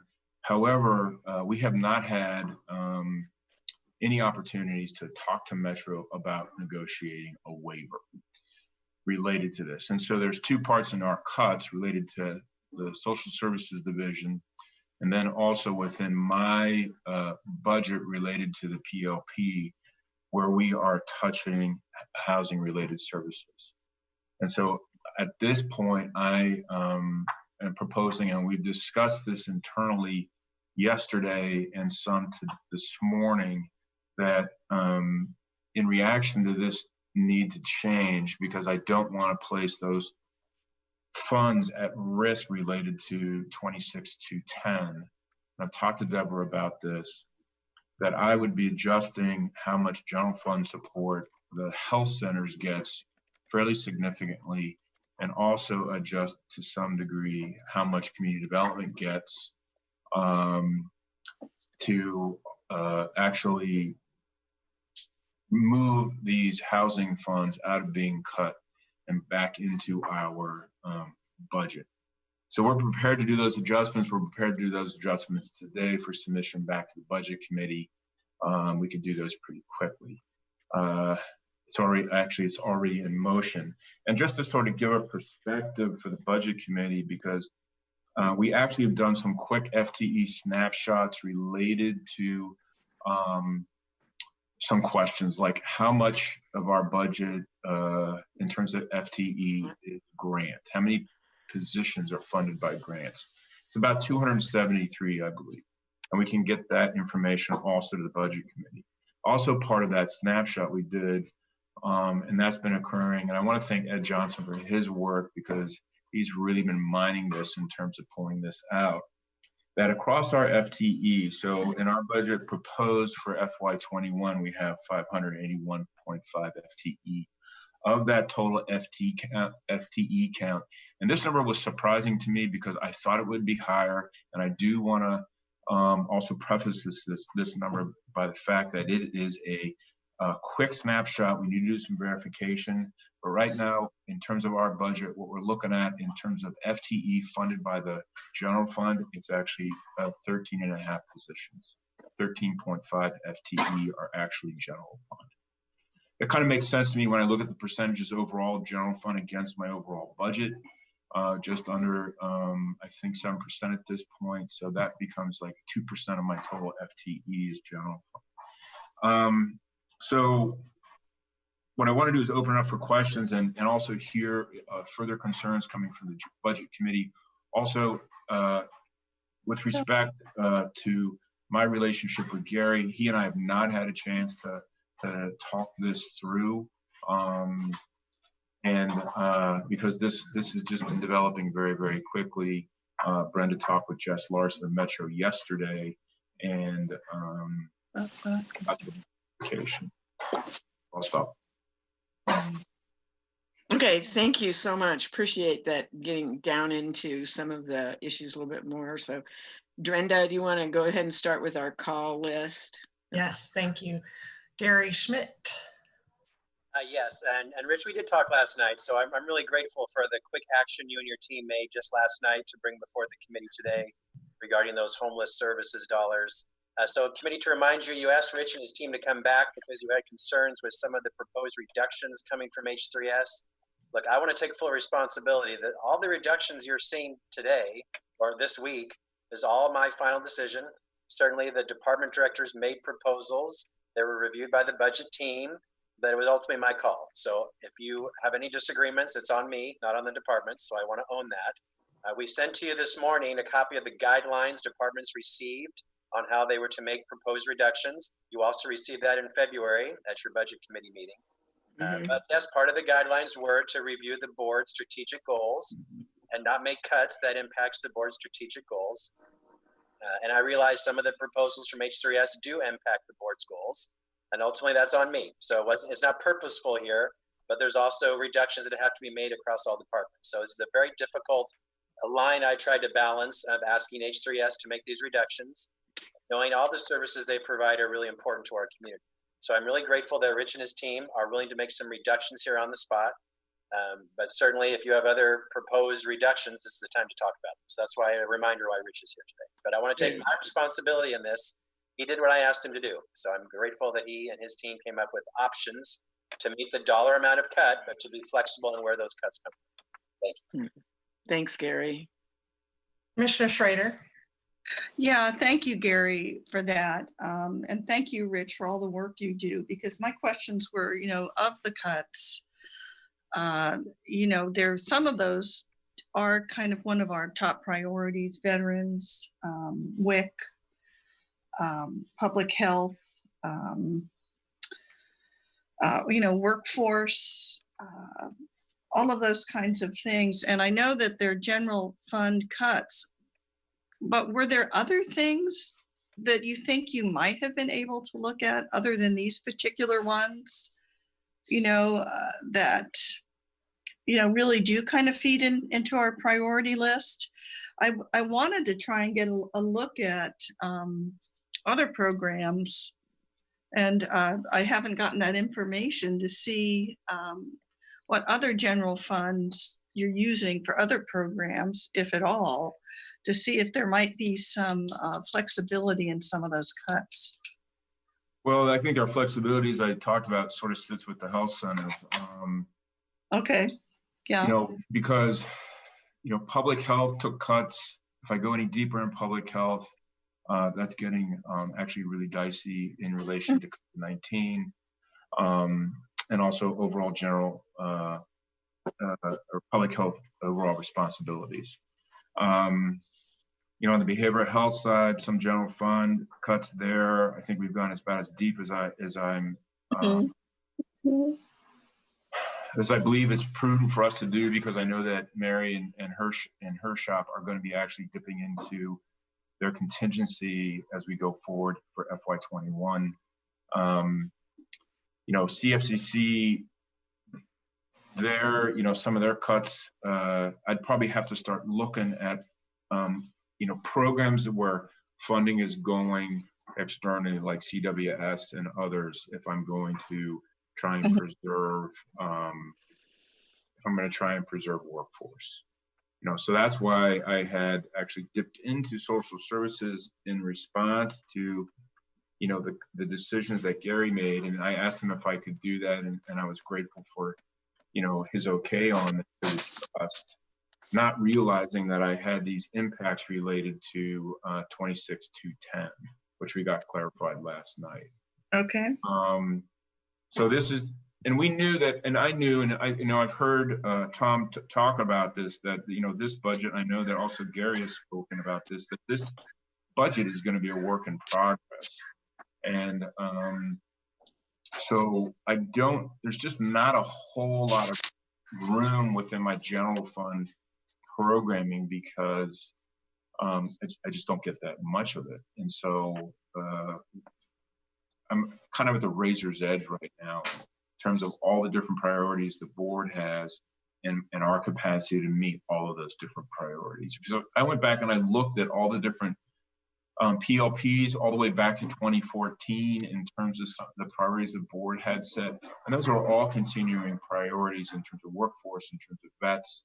And so I'm at a position now where I'm actually robbing, John to pay Paul, to leverage Ringo, and to find rent George. And it's gotten really hard here, in all honesty. Okay, thank you. Thanks, Rich. Commissioner Savas.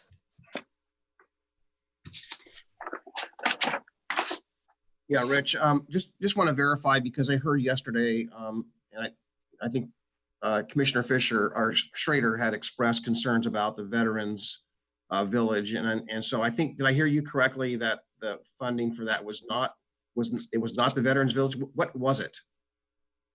But you have in what we were looking at is some of the contract dollars going out. We weren't going to be touching the Vets Village at all. We weren't going to be, I would never do that with going and consulting with the board first.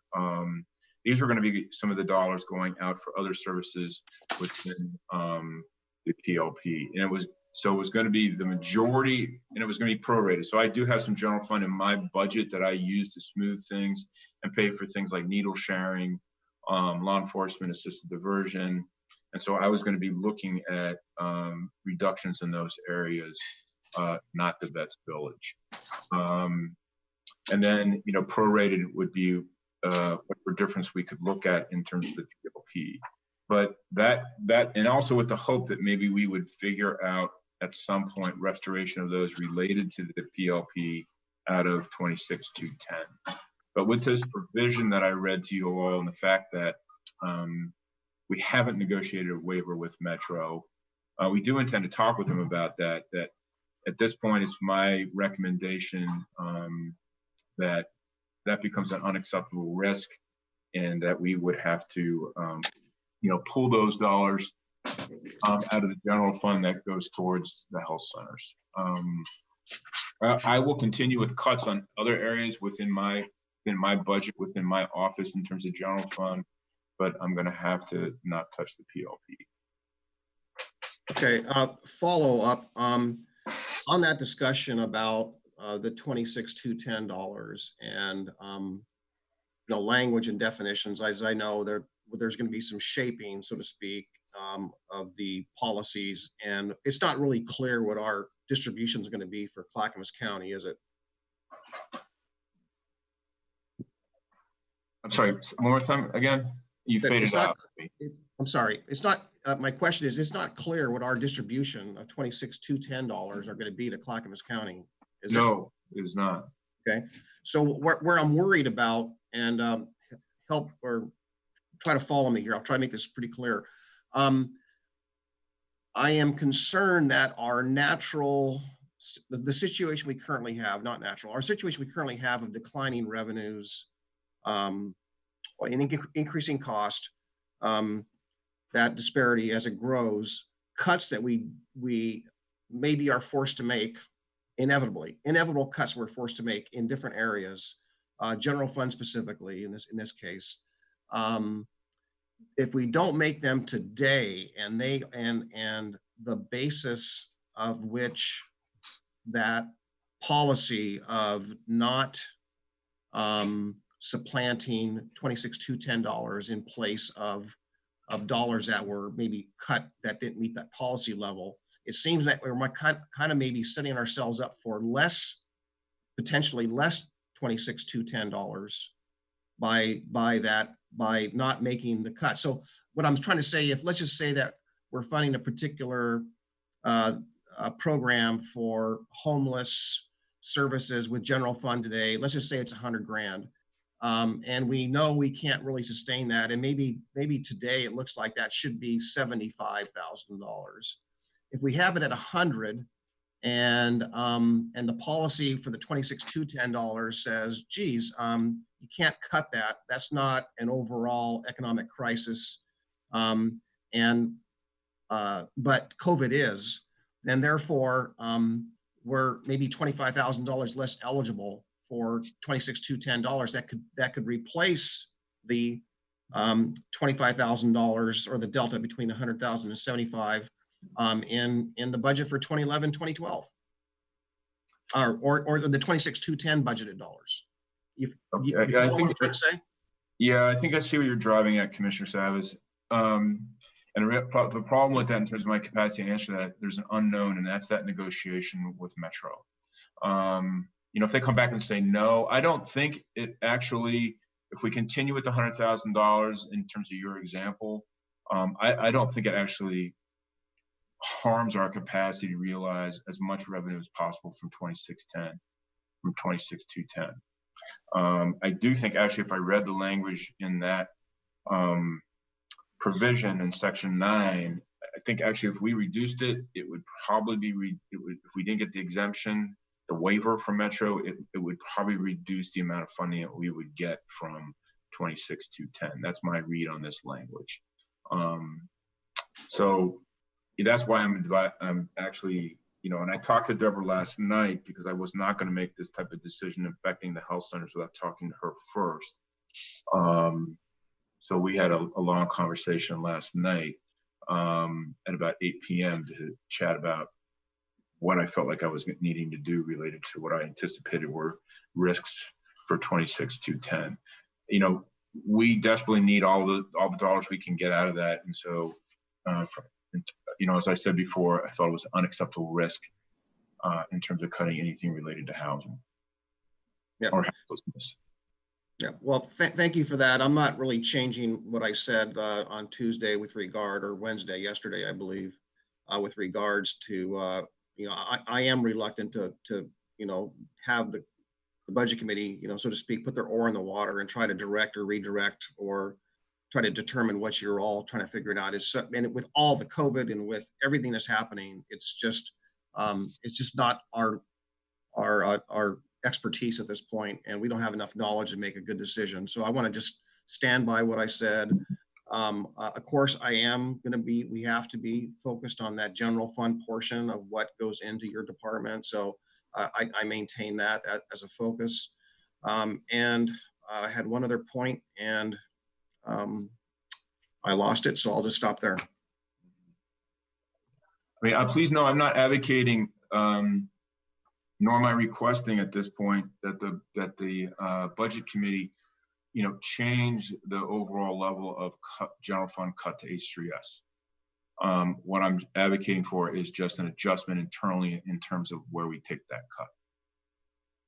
Yeah, thank you. And I just remember what the other statement I wanted to make, and that was when I was speaking yesterday about my concern about that this initiative for 26-210 was not statewide. There was one important piece that I was concerned about that along those same lines is that every time we figure out a way at the county level to fund something, it seems the state will find a way to cut any kind of, if it's a joint venture where the state funds a portion of it and the county funds it.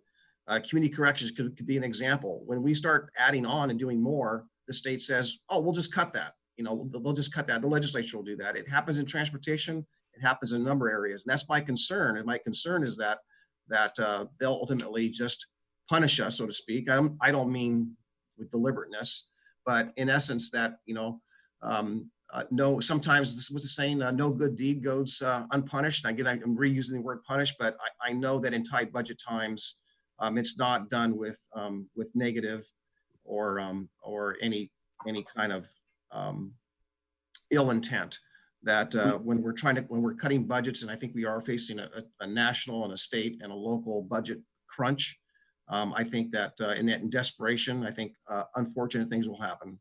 Yeah, we actually have had some conversations about that, and also already talked with our lobbying firm and PGA about the potential, you know, Oregon Housing and Community Services. You know, they're going to be facing some issues at the state budget level, and I would certainly, if I were in Margaret Salazar's shoes, be thinking, well, the metro region just got, you know, 26-210 passed. Maybe I can redirect some dollars away from the metro region and look for other needs across the rest of the state. So we've already started talking about how to strategize that and have that conversation regarding what may be a risk from OHCS about that. Yeah, thank you.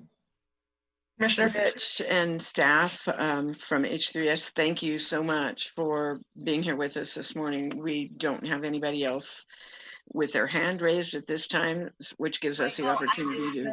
Oh, did you, Sonia? Okay. And Commissioner Humberton. Ken's got his hand up now. Yeah, because once we finish this presentation, we'll take a quick break, and then we want to talk about getting into deliberations and the issues that you brought up in the last couple of days. So just keeping us in a time frame. So Commissioner Sonia, Fisher. did you still have a question? You had your hand raised earlier, but I saw it was down. So okay, yeah. And then okay, Brenda. Yes, Commissioner Fisher. Thank you. So Rich, thank you for that. And I don't think anybody needs to take any responsibility or any blame, because 26-210 passed, like, what was it, like a week ago? This budget was prepared long before. So please cut yourself some slack and know that we all understand that this was done before all of these changes. There are a couple things that are ever so relevant right now. And when we look at what the purpose of government is in this current state that we're in, we've got our vulnerable populations, H3S, public safety, what is the most core important services. And so, Rich, I don't know if you can answer this, but as you know, I used to work for Multnomah County, and I've always been surprised how little we give in general fund to H3S as percentage of the budget. Do you happen to know a comparison of other counties across the state as to what their percentage of general fund is compared to what we provide? I mean, I don't know exact percentages. I do know that as a percentage, we're lower than Multnomah, of course. We're lower than Washington County. You know, I don't know about Marion. You know, our percentages are probably more akin to what you'd see in more rural counties within the state in terms of how much general fund is consumed by H3S. You know, and Clackamas to some degree is representative of both urban and rural. So but I can certainly get that comparison to you.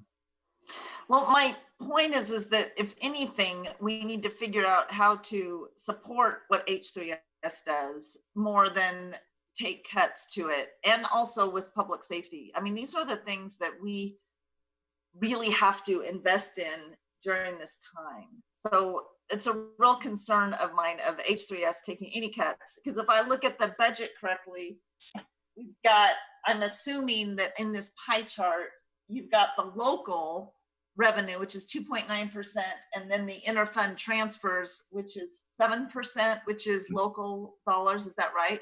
Some of it's local, yeah. It's not all that is general fund, but yes. So we're about what, between 7 and 9% of your budget is general fund? Actually, with this cut as it goes through, I think we'll just be under 7.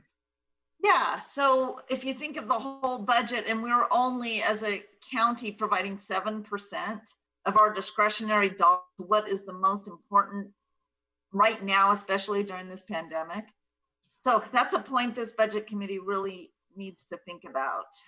Another thing, Rich, and I know that and I guess this might be a Gary question as well. So I want to make sure that Rich has the authority legally to do the things that he needs to do. So he talked about entering into negotiations with Metro, and for whatever that is. I mean, I would really like to see us get an agreement with Metro that if we adhered to the framework of 26,210, that we could be paid back for any dollars that we used right now. We have 94 or maybe up or down people that are being vouchered in motels. And some of those will be able to transition through housing through the Kaiser dollars, through the, what's it called, Metro Project 300, but some will not.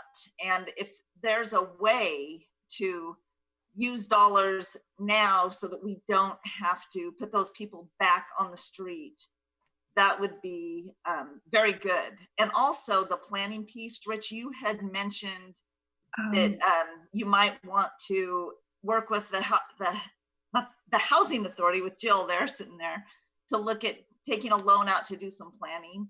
We have done a lot of planning, thank goodness, through Jill's great work and the committee and Wilda's work too, through the committee that really provided the framework. But we have way more in implementation and the detail of how we're going to get those contracts out and build up the workforce and do the important work. So, Rich, I want to make sure that you have the authority that you need to do these things. So, Gary, does Rich have that already, or should we think about a budget note that says this is the priority of this budget committee for H3S to enter into whatever negotiations with Metro and whatever borrowing for plan? Or, I mean, do we need a budget? We can wordsmith it later, but I don't want Rich to have to come back to the board and ask for special permission to do these things that are so critical right now, especially during this pandemic. You do not need a budget note, and this is something Rich and I can talk about offline, and then let the board know how we're choosing to operationalize. So we will do that. Absolutely. Yeah, Okay. that sounds reasonable, because it doesn't affect the deliberations that we're going to be making today so much.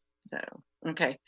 We do now have 3 more people who wish to speak. So just keeping our time frames and our budget discussions in line, please. Okay, Drinda.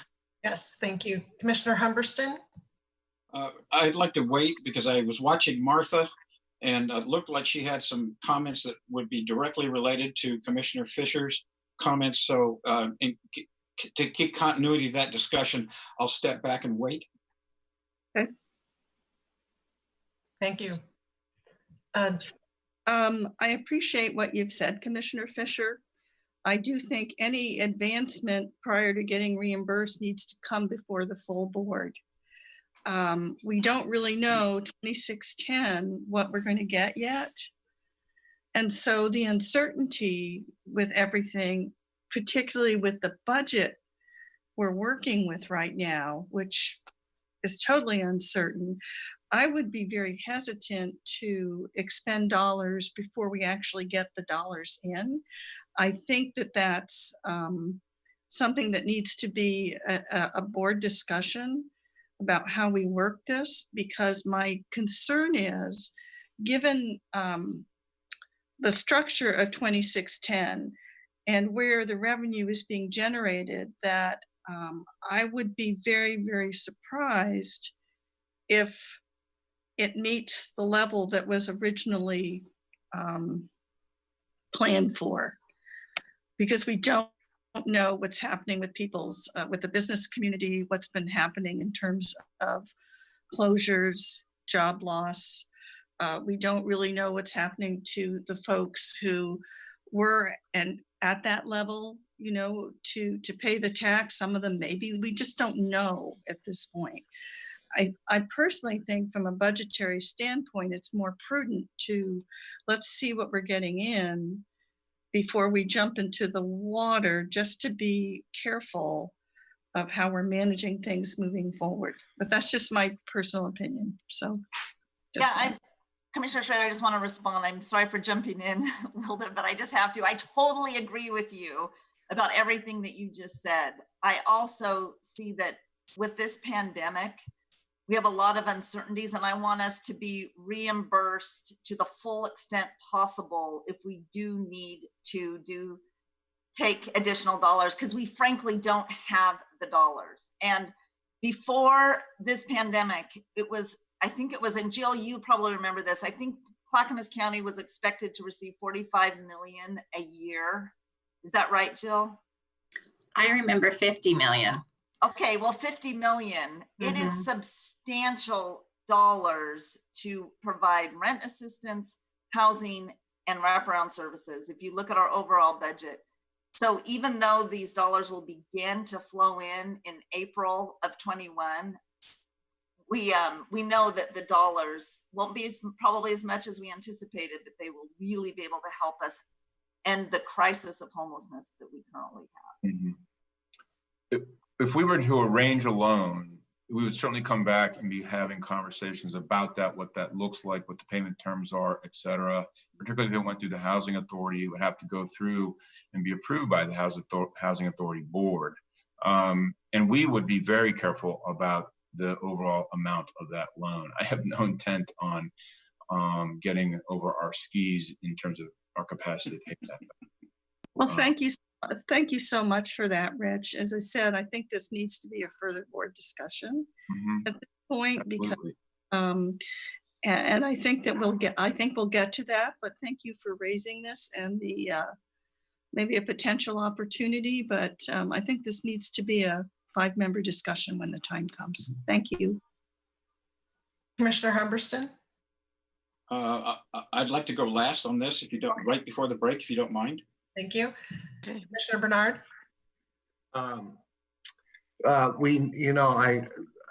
It would be great if we could spend the kind of money Multnomah County does, but they are not Clackamas County. They don't have roads, for example. They have bridges. They have very little. It's not like you've seen one county, there's no comparison. That is mainly their focus is social services, because they have Portland to do everything else.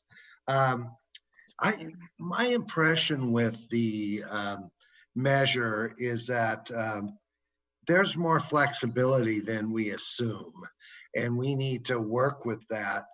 One of the opportunities in this budget process to do now is to move things before it's adopted that provide greater county services. Once the budget's adopted and we actually have an agreement, that's when we're kind of stuck. We will not be getting 50 million, but there is a set formula. It's not like, hey, you took this money away, you're not going to get it.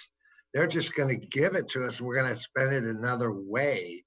I feel there's much more flexibility in this measure than some of you are thinking. I've spoke to Lynn Peterson about this.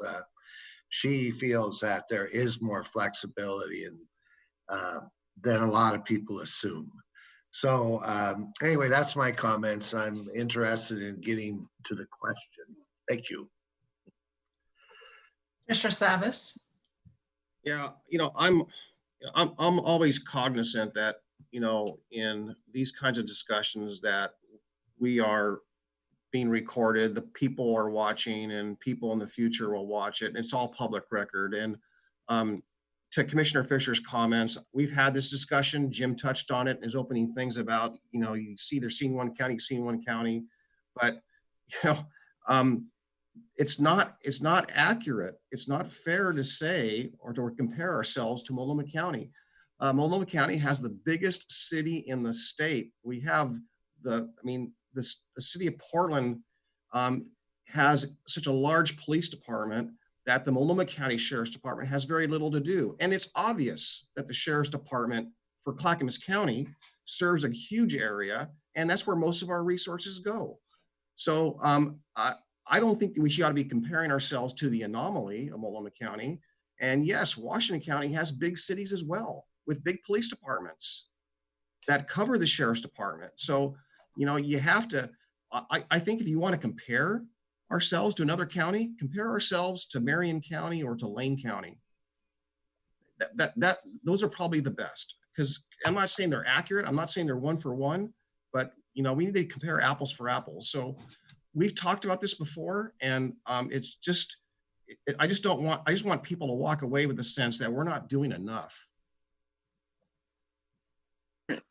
Thank you, Commissioner. And my last comment, this is maybe, I don't know where Commissioner Humberson's going, but what I did ask for, I did want to see the 5 and 10 and 15% budget cuts that were put before each department, and what the proposals were. And I asked for that yesterday. I still haven't seen that. It was in your email this morning, commissioners and budget committee members. Yep. I saw the policy. I didn't see the cuts. I'm sorry. I'll look again. Yeah. All right. Thank you, Commissioner. Brenda. Yes, thank you. Commissioner Humberston? Thank you, Brenda. I'm glad Commissioner Savas and Commissioner Bernard mentioned the differences in the counties. As I mentioned the other day, just on response time issue alone for the Sheriff's Department, we have 1,800 square miles. Washington County has, I think it's 765 square miles. So that alone tells you the differences that our various and sundry departments have to deal with. What I'd like to leave us with as we go into our break is these fundamental questions. Do we adopt the budget as been presented with the plan going forward to meet monthly and make adjustments as needed? If people want to add programs back in, we need to be able to tell Gary Schmidt where that money is going to come from and what gets cut. He's made it very clear that if we want to do that, if you add money back in some one location, you will have to find a place to take it from in another location. Or if we want to make additional cuts, where do you want to cut, how much, and from what department, and be specific? Because if we're not going to go and answer those questions specifically, then we're just dancing around. And what we need to do is make a decision about either adopting this budget or not adopting this budget, and follow the plan. Just want people to think about that when we take our break, because essentially that is where we're at. Thank you. Thank you very much, Commissioner. So that was my opening remarks after we came back for the break. So thank you for taking care of that. That's pretty much it as we begin the deliberation of this year's budget. When we come back from let me check time. How about we come back at 11 o'clock? That's about 17 minutes. So 11 a.m. Can I get one point of clarification? I guess, Gary, I'll be talking to you about getting some dollars back, getting some adjustments done and getting those back in front of the committee today. So you don't have to do that, Rich, because if the committee agrees to the total dollar amount of your budget, we can work offline before it goes back to the Board of Commissioners. Okay. All right. Great. All right. Thank you. Rich, Great. Thank you, Jill, others who were here. Thank you guys so much. Good to see you, even if it's only on Zoom. All right. Thank you. Alrighty. Bye. Okay. Let's go. I'm sorry. How long did you say the break? I'm going to reconvene the meeting after our break. I want to begin by just very quickly going through what were some of our queries from yesterday, and I know we received all the information from Elizabeth and from Gary that had to do with most of the questions that we brought forth yesterday. So I just want to kind of double check on that. Oh, excuse me, I have to move this stuff. There's a cat that wants up here. So we talked about savings by not rebudgeting vacancies. Does the county generate more savings by not filling vacancies? Example, tightening the hiring freeze. We got that information back. Discussion on sustainable budget. Do we take more cuts now or adopt the current budget and take approach to better analyze the COVID impacts? We've had a lot of discussion on that. Any recommended general fund changes to the budget, as was noted, and again by Commissioner Humberston also right before we went on break, that if there's any increase in any general fund area, then we have to look for cuts somewhere else. And there's just absolutely no doubt about that. We just don't have it. And another note was made here about the importance of considering hiring a second auditor in the treasurer's office, realizing that we don't have the budget abilities to be able to do that right now. And then before we adjourn today, we want to talk about the future role of the budget committee involved with the post-adoption budget adjustments and the frequency of that meeting once a month on something. Maybe, you know, if we determine that, yeah, we want to meet once a month for a while, perhaps Elizabeth could send out a doodle calendar, and, you know, we could get an idea of what works best for everybody and that type of thing. So at this point, I think, unless someone has any other, and Paul, I see you have your hand up. Drenda's with us. Okay. We can start the deliberation on the budget, but let's hear what Commissioner Savas and Mr. Feely have to say first, and then we'll carry on. Thank you. Commissioner Savas? Yes, I do want to get back to my earlier question this morning, and that is, what direction are we giving or recommendation are we giving to our finance staff to work on, whether in the coming months towards the next budget? I think that's really important. Again, I referenced the conversation I had with the administrator last evening, and I want to clarify what I heard was, and Gary, I really need you here on this one. You have designed this budget and last year's budget on the premise that by next year, we will have a sustainable budget. That was a 3-year program implemented 2 years ago and basically affirmed in October of last year. So that's the budget direction, and that's how this budget was prepared. It wasn't prepared on another 2 or 3 years to extend on that. So I think Tom recognized that we did have a discussion at our last quarterly budget meeting, but that was not a direction, that was not a change per se. So if we're going to change that, I need to know that. I think we all need to know that. I think staff deserves a clear direction as to what, if there's going to be a change for another 2 or 3 years of unsustainability, then we need to make that clear today. So I'm happy to discuss this. So yes, at the October 2019 meeting of the Budget Committee, staff presented to you a timeline to reach outcomes-based budgeting, which also helped address having a sustainable county budget. I know this, you can't see it. It looks like this. It's in your packet. You received in October 2019. It was a 3-year process to get to an outcomes-based budget that also addressed having a sustainable county budget. It was a 3-year plan, of which we're currently about to begin year 2, July 2020. And so by year 3, July 2021 budget, that we would have an outcomes-based budget that is sustainable. So you didn't take a formal vote on that, but we showed you this document, and we got a head nod from the committee that it looked good.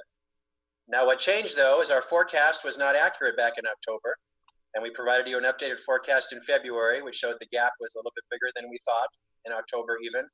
And then in February budget committee meeting, I did ask you specifically at the end of that meeting, how quickly did you want to get to a sustainable budget? And I will tell you the number we had for you as far as what the forecast was in February 2020. And granted, that has changed since then, but as of February 2020, the forecast showed you would have to make $15 million in general fund cuts for this upcoming fiscal year to have total budget sustainability.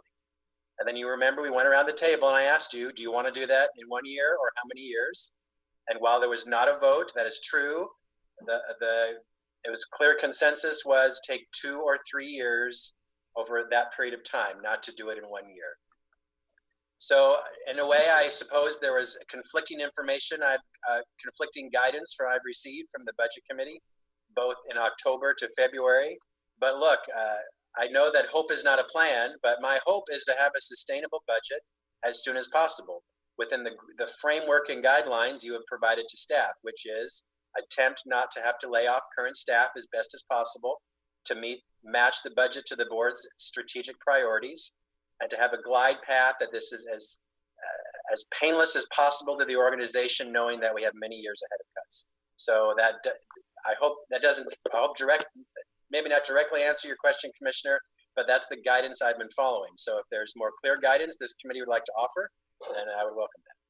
Well, I just want to reiterate that in what you shared with me last night was that this budget, the budget we are obviously going to be approving, was designed as part of a 3-year package, with next year being the final year in which we accomplished a sustainable, structurally balanced budget.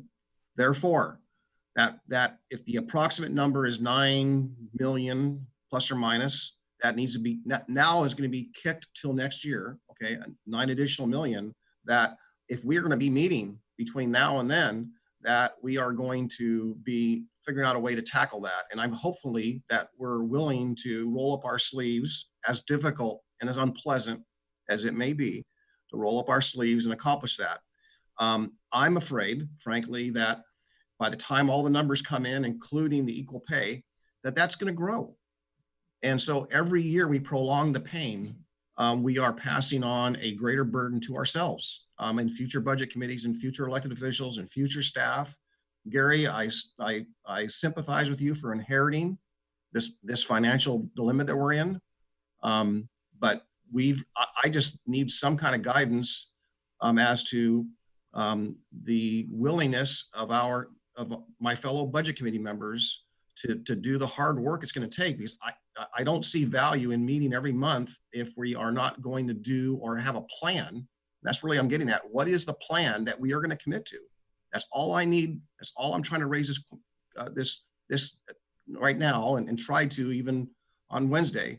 What is the plan?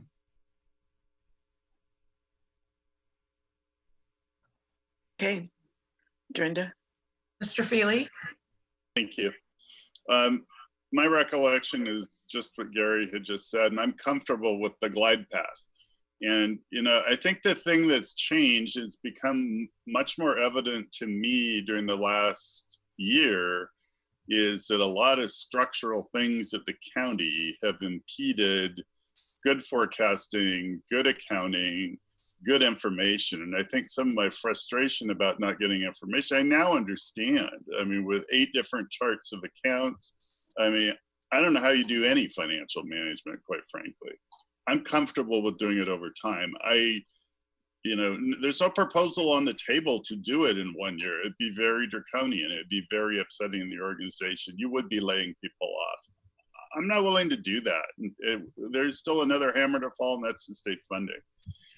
So I do favor the monthly budget meetings. I would like to find a way to codify that so that it really happens. And I'm wondering if we have the ability to do budget notes in the budget, which provide direction to the county. We used to do those at the city pretty extensively. There was regular reporting on the budget notes. I asked Elizabeth, Oh, okay. Anyway, they were direction, and it was in the budget, and it made stuff happen. So I'd like to hear from Elizabeth and Gary how you feel about that, because I'm ready to make a motion to establish one. Okay. Go ahead, Gary. We have not done budget notes in Clackamas County in the 10 years I've been in Clackamas County. I suppose you would certainly have the authority to do that, but so does the Board of County Commissioners, of which 5 of you are present right now. So all you need to do is give me direction. It doesn't have to be in a budget note. If you provide that direction, we'll do it. I guess I need Elizabeth's advice. Sure, we can do a budget note, but also the 5 county commissioners just direct me to do something, and that's what we do. So, Elizabeth, your opinion on this? We can do whatever we're directed. Absolutely. Okay. I'd like to make a motion that we establish a budget note that calls for monthly budget committee meetings to include the citizens. And I understand we have no legal authority after we approve the budget, so it's by invitation, but that we do that for at least the first 6 months of FY 2021. Second.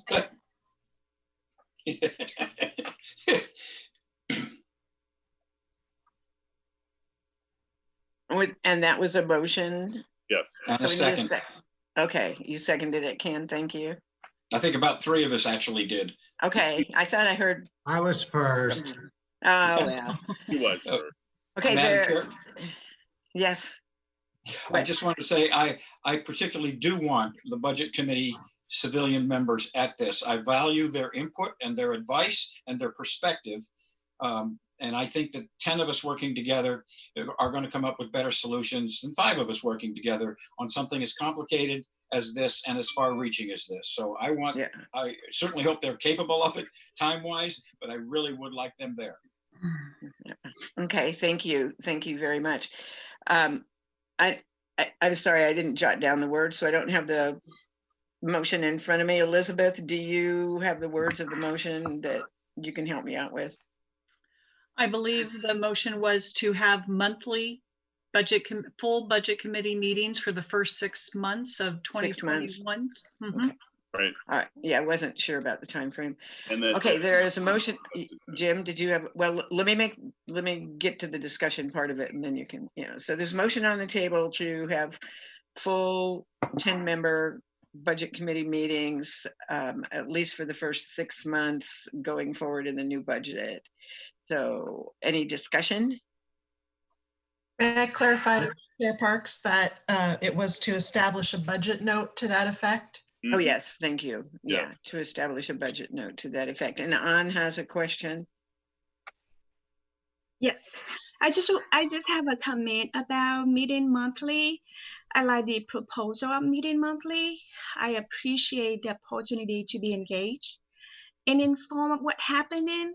However, I would like to wait until finance can close the book on a monthly basis to provide more up-to-date information, because I feel like if we meet more frequently and just provided the estimate number, as you know, forecast, what happened may not the same as what forecasted.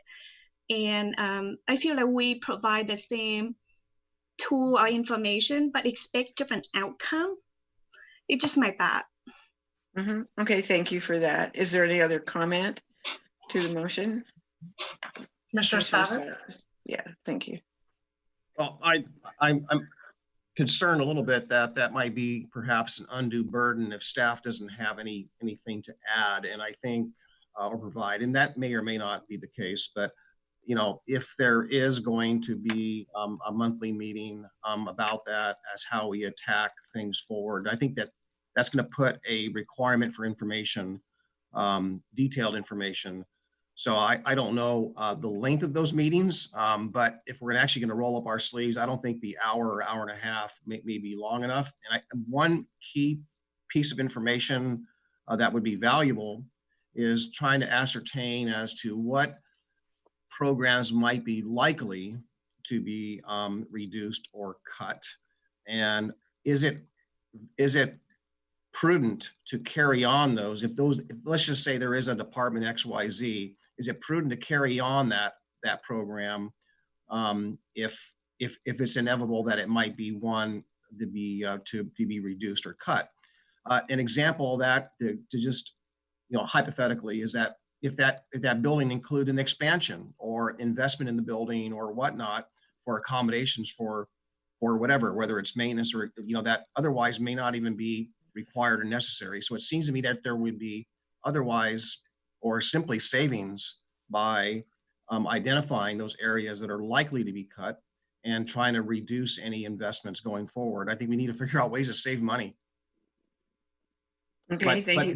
But again, that's an information type, that's a task that I think the staff would have to develop a calendar as to what kind of information are we going to be presented, and what program in a 6-month program, if you will, that we plan to accomplish. What do we want to accomplish? There needs to be a goal for each of those meetings, and I think that there needs to be structure to that and ability for staff to work to provide whatever materials are necessary to meet that 6-month plan. Okay, thank you for that comment. And don't see any other comments. There is a motion and a second on the table. We do have a number of hands up, Chair Parks. Oh, I wonder if they're for this. Are they for discussion? Motion? Mine is not for before the vote. Yeah, mine's for after the vote. Okay, Mr. Feely? Mine's before the vote. I'll be brief. I think there's tons of stuff to discuss. And the reason I made it 6 months and not every month through the fiscal year is we know that we're going to have some probably alarming information from the state of Oregon at some point soon. There's a lot of work underway in finance right now with the chart of the accounts. It's going to provide us good information, monthly closing of the books. Blaze is working on the financial forecast. It'd be nice to monitor that. And then Gary's working on consolidated policies that will include financial policies. So I don't think we're going to have any trouble coming up with, important matters that we can provide input into. Okay, thank you. Mr. Schmidt? Yeah, I do want to clarify, with great respect to all of you, we're not creating an entirely new bureaucratic process here, because that is going to be so burdensome on staff. It's going to take away their time to do what they need to do, and that is to prepare a budget for your approval. So rather, I want to be strategic in how we spend your time and advising our staff so that they have the information and the direction they need to prepare their budget. So I think we're talking about the same things, but I do want to make sure we're not going down a path here that's going to create another committee that talks things through. So really we're looking for your strategic advice to help guide staff on preparing budgets. So if that's what your intent is, then great, thank you. Can we leave it on a case-by-case basis, whether or not we meet, or just collect whatever information is available? I want to add to that. I think that's a good idea. We need the information. We need to decide whether we want a meeting. And I think we should do a Zoom meeting, whether we're back to work or not, because it saves all you guys a lot of time. So I love short meetings. So okay, those are all good thoughts. Any other comments to? So Sean, you had your hand up already. Are you still staying in queue for other conversation? Yes. Okay. All right. Thank you. Thank you. Okay. There's a motion on the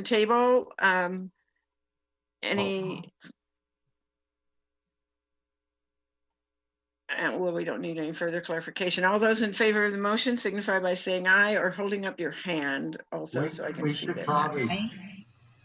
We should probably poll. A poll of members. Yeah. Okay, that'd be fine. Thank you. Drenda? Okay. Sean Coldwell? Aye. Commissioner Fisher? Aye. Jan Lee? Aye. Commissioner Savas? Aye. Mr. Feely? Aye. Commissioner Schrader? Aye. Ann Lee? Aye. Commissioner Humberston? Aye. Chair Parks? Aye.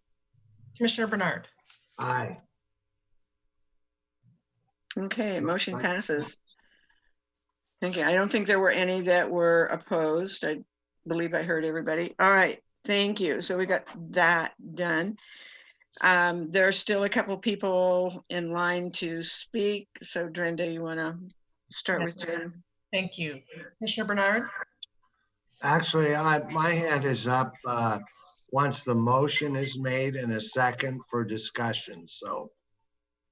Okay. Sean Caldwell, sorry. I just wanted to make one more comment about the ongoing budget process.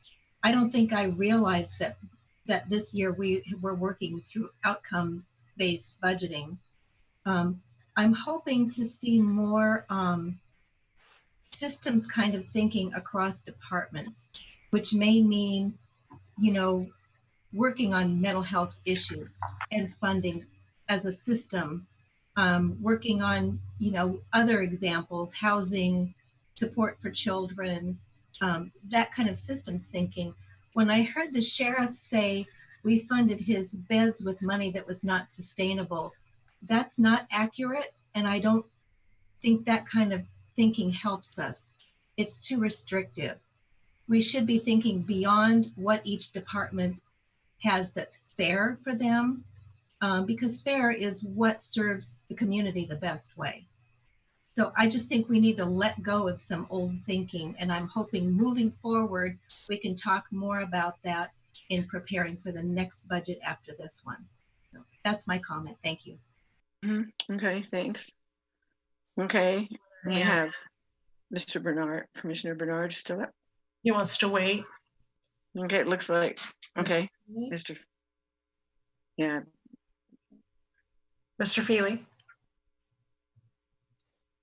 I'm not hearing anyone with any amendments, so I'm going to move forward. For the last 3 years, I've made the motion to approve the budget. And when I read this year's budget, proposed budget, I decided I wasn't really happy with it, quite frankly. And I said, I'm not going to make that motion this year. There were things about it. I mean, cutting is difficult. The sort of bottom-up review process didn't happen that was discussed a year ago at this point. I understand now why. I mean, quite frankly, I appreciate Elizabeth's honesty about the county's financial prowess and their systems. I better understand why we haven't gotten a lot of the information that we've requested or desired, because it's just difficult to get with antiquated systems. And, you know, I forgot how many charts of accounts we had, 11 or 8 or whatever. So over the last several months, I've learned much more about how that impacts our ability to budget, the ability to state our financial position. I mean, cutting budgets is difficult. There are difficult cuts in this budget. There will be more difficult cuts, but we have established to go in a glide path. There are certainly things that have come up since last year, such as COVID, that are going to impact the budget and the non-general fund part of the budget. And we're going to test the financial policies about backfilling. I mean, are we going to backfill some of those cuts with general fund, and what general fund? So we have a lot of work to do. This is just the beginning. I mean, this budget's going to be good for a week or two. You know, the state will look at that. I mean, really, you know, it goes into effect July 1st, and maybe the state legislature's met by then, or they will be meeting during that time frame. So we're going to be back at it. And I think it's important too, it's come up, but you know, there are two sides of the budget. You know, we talk a lot about expenditures. We haven't talked a lot about revenue. I mean, there's some general discussion about law enforcement districts, but I think we really need to look at our revenue base. I mean, when we have a structural problem with expenditures and revenues, we've got to look at both of them. We've got to look at the revenue side, because it's if we don't, then we're just looking at the expenditure side and we're going to be cutting. So we need to do both. And certainly in this climate, you know, raising revenues is not going to be popular. But, you know, I was pretty amazed the Metro ballot measure passed with the percentage it did. I mean, that was pretty incredible, especially during these times and with COVID. So I've gotten more comfortable with it. It's not done. I don't pretend that it's done. And knowing that, I am prepared to move approval of the budget. So I move that the committee approve the 2020-2021 budget for Clackamas County. And Elizabeth, I don't think we amended it. Is that true? Yeah, we did. All right. and oppose the county permanent tax rates of 2.4042 Clackamas County City and 2.9766 Clackamas County Rural. The public safety local option levy tax rate of 0.2480 and the amount of $5,319,000 for general obligation bond debt service. Second.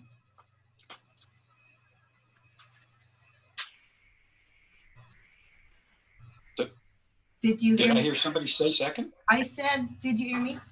Yes. I heard you. Okay, I wanted to be sure. Hello. Yeah. Okay, so we have a motion and a second. Yep. Okay, thank you. A motion and a second to approve the budget. We'll read the language of it as we get to the vote, but any further discussion? Yep. That's why my hand's raised. I've been trying to. So Gotcha. I agree with Tom all the way.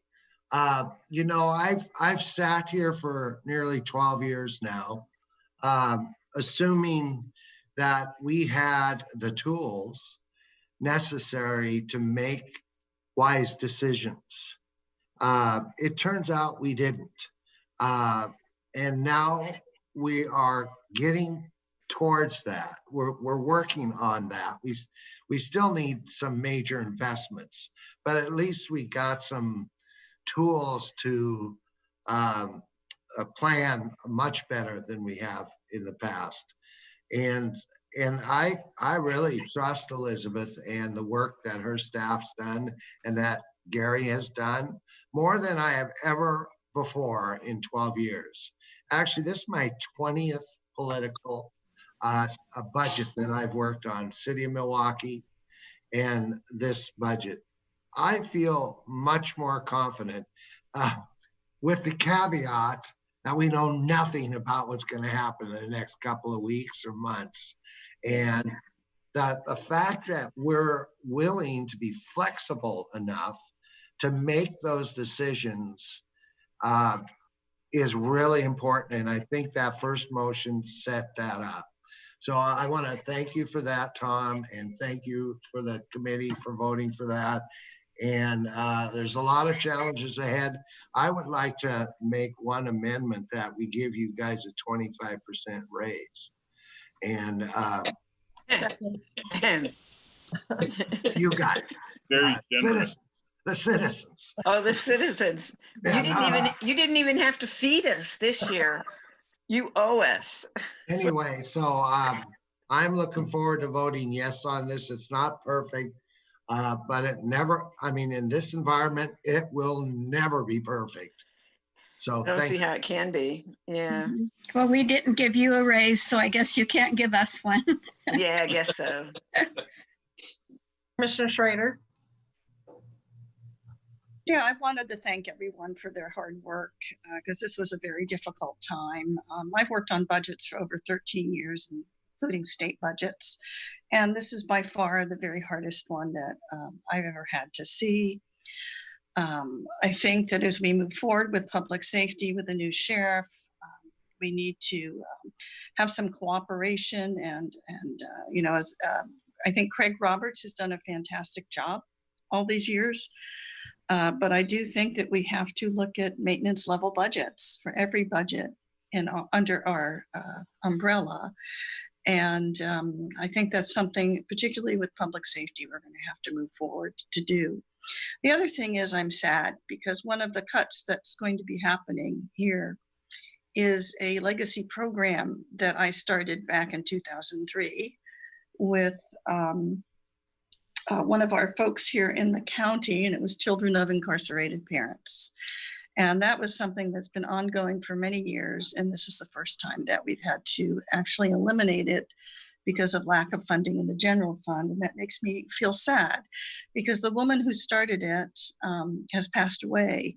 And so oftentimes when I think of her, she was a resident of Malala, a wonderful person, you know, came to me. I remember giving up my salary, a portion of my salary in order to get the program started. So it's a very sad day for me to see something in human services that we had worked so diligently on go. I hope we can continue to do good services for veterans. I worry about WIC programs, behavioral health, but I think moving forward, these are the cuts that have been put before us, and we're going to have to do that. I wish I didn't. I wish we weren't in the situation we're in, but we'll have to move forward and deal with it. So thank you all for your hard work. Commissioner Humberston. Thank you. Well, I guess as the senior citizen of the group here today, and everybody's talking about their public budgets, this is at least my 30th public budget in the years that I've served in public office. And this is one of the most challenging ones, I have to admit. And I have had to do some where we had to do layoffs. I'm hoping that we'll be successful in avoiding that with this budget as we go forward. But I have to say that one of the best things that Gary has done since he became our general manager was hire Elizabeth Comfort. I agree with Commissioner Bernard. I'm very pleased with the work that she has done. You stepped into a major group of problems. Not that I could say that we can blame those problems on any one person. It's circumstantial in many respects, whether it's been software that should have been updated a long time ago, but we didn't have the money to do that. I mean, we could go down a laundry list of incidental things that have contributed to it. But in the final analysis, you have done yeoman service in pulling together a budget that should give us a foundation going forward. And I really want to say thank you for that work. And I believe that the vote that we will take on this budget represents our confidence in your abilities going forward. So please don't let us down. And again, thank everybody else that has participated in this, particularly our citizen members who give of their time so freely. Commissioner Savas. Yeah, well, I guess, you know, my first year of doing budgeting for public budgets was 1998, and I've been done 1 to 2 to 3 public budgets per year since then. So consecutively, I don't know how many budgets that is, but it's a lot of budgets. That is, you know, this is absolutely the most difficult of all. And I think that the hardest thing for me at this point in time and juncture, I alluded to it earlier, if not directly, that, you know, people have been asking me, constituents have been asking me, even staff have been asking me, when are we going to have a sustainable budget? And so I was going on the direction that I was under the understanding, would we have a sustainable budget by this year, and now next year, and then now 2 or 3 years. That I think without a firm, and that's what I was trying to get to today, is without a firm commitment of when we can actually get a sustainable budget, it's very difficult for me to straight face anyone and say that I feel good about this. I don't feel good about it. That should not be a reflection on anyone, especially staff. Elizabeth, I think she came on to one of the jurisdictions I was on in 2001, I believe. And I got on the board. I inherited a very difficult situation. And, you know, Elizabeth came on, I think, several months later, and we made some hard cuts, and we made some hard decisions, and we made them pretty swiftly. And it was extremely painful, but that organization built itself back up and garnered the trust and of the constituency, 33,000 people. And we are all better for it. I mean, it was painful, absolutely, but it was extremely difficult. All I would say is that prolonging the pain, I can understand that. I mean, I can understand the strategic elements of that, but the uncertainty of when we're going to do it, not having a commitment here today as to when, that's where I struggle. I cannot support the budget without a plan of when we are going to be able to have a structurally balanced, sustainable budget. We owe that to our constituents, in my opinion. And I feel it's a fundamental responsibility to the public. So with that, again, this should be no reflection on staff. I think staff are doing the best they can, but you know what? We direct staff. They follow our direction. Staff is not to blame. They know that. And I'm hoping, Elizabeth, you can stick around for that day when maybe we can crack the bottle or the champagne when we actually have a sustainable, financially balanced budget. Okay, thank you, Paul. Mr. Feely.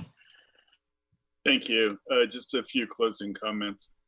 I started work in the Multnomah County Budget Office in 1975. So I've been at it forever. And I think Ms. Coldwell has about 40 to 45 years of budget experience, 40, yeah. It's been a long time and I've been through tough cuts. And I think the toughest year was when I was in Portland Fire and we had to cut 18 filled firefighter positions. We actually cut more, but 18 of them were filled and we laid them off. I just have a suggestion. We've talked about the financial forecast, and I hate to keep mentioning where I used to work, that city up north that everyone hates. But the council used to adopt the 5-year forecast as well as the budget. So it laid out the sort of financial plan, the approach for the coming 5 years. And as I think that you rebuild that financial forecast, you can actually use it as a planning tool, and it will lay out what you're doing in future years that you really can't do in the parameters of an annual budget. So I think you should look for like formal approval of that as you are able to build that and rely on that. I think that will help. Okay, thank you all for your comments. I want to make sure everyone is here. Nobody just has a screen up. Okay, great. Thank you very much. And I think, Drenda, that we'll poll the budget committee once I reread the motion. Okay. So, okay. It's been moved and seconded that the budget committee approve the 2020-2021 budget for Clackamas County and impose the county permanent tax rate of 2.4042 Clackamas County-cities and 2.9766 Clackamas County rural, the public safety option, local option levy rate of 0.2480 and the amount of $5,319,000 for general obligation bond debt service. Okay, please poll the members. Thank you. Jan Lee. Aye. Commissioner Savas. Nay. Mr. Feely. Aye. Commissioner Schrader. Aye. Ann Lee. Aye. Commissioner Humberston. Aye. Sean Coldwell. Aye. Commissioner Fisher. Aye. Commissioner Bernard. Aye. Chair Parks. Aye. Motion passes. Thank you very much, everybody. Hard work this time. The questions you guys come up with are just so amazing and so just sometimes I wonder how people's brains think along those lines. So thank you for doing that, because mine doesn't always go the same places that somebody like Sean, who's been in financial management for 40 years, goes. So we know we have a hard road ahead of us, and we want to be really respectful of that and respectful of staff. And Elizabeth, once again, it amazes me that you were working until 8 or 9 o'clock last night and sending out documents and back at it before 6 o'clock this morning. So thank you for that. That's for sure. Gary, thanks for your leadership and everything. And members of the committee, both commissioners and citizens, thanks for taking these 3 days to work through this. It's very, very much appreciated. And all the rest of county staff that was on with us, and Dylan, who did a great job of keeping us all connected and making sure that the right thing happened at the right time. So with that, I will adjourn this year's budget committee meeting. Chair Parks. Jim Bernard would like to say something. No, I was just Oh, and Gary waving Schmidt. goodbye. Also. We have Oh, Gary. you're just saying goodbye. Okay, no, Gary Schmidt has a comment and we will end with that. Thank you. Yes, thank you, Budget Committee members, so much for your time all year long, especially this week. Thank you, Chair Parks, for guiding us during this meeting. Of course, I do want to thank the staff for their work all year long and especially this week, and led by Elizabeth and her leadership at the Finance Department. Thank you, Elizabeth, so much. And yes, she does emails into the night, into the morning, all the time, not just this week. and Todd and Blaze, who are online now, and then Gian and Roxanne, who have been helping along the entire time. Cindy Becker, who's also helped us temporarily to help guide the budget process. All the department leadership and their finance teams on their staff. Everyone has done really a fantastic job, and we're not done yet. This is just the beginning, really. So we look forward to working with you, Budget Committee, to help guide us to get to a sustainable budget as quickly as possible and to help guide the resources to best serve the public. So thank you all very much. Thank you. Thank you for those comments, Gary. And with that, ladies and gentlemen, we are adjourned. Thank you. Thank you. Thank you.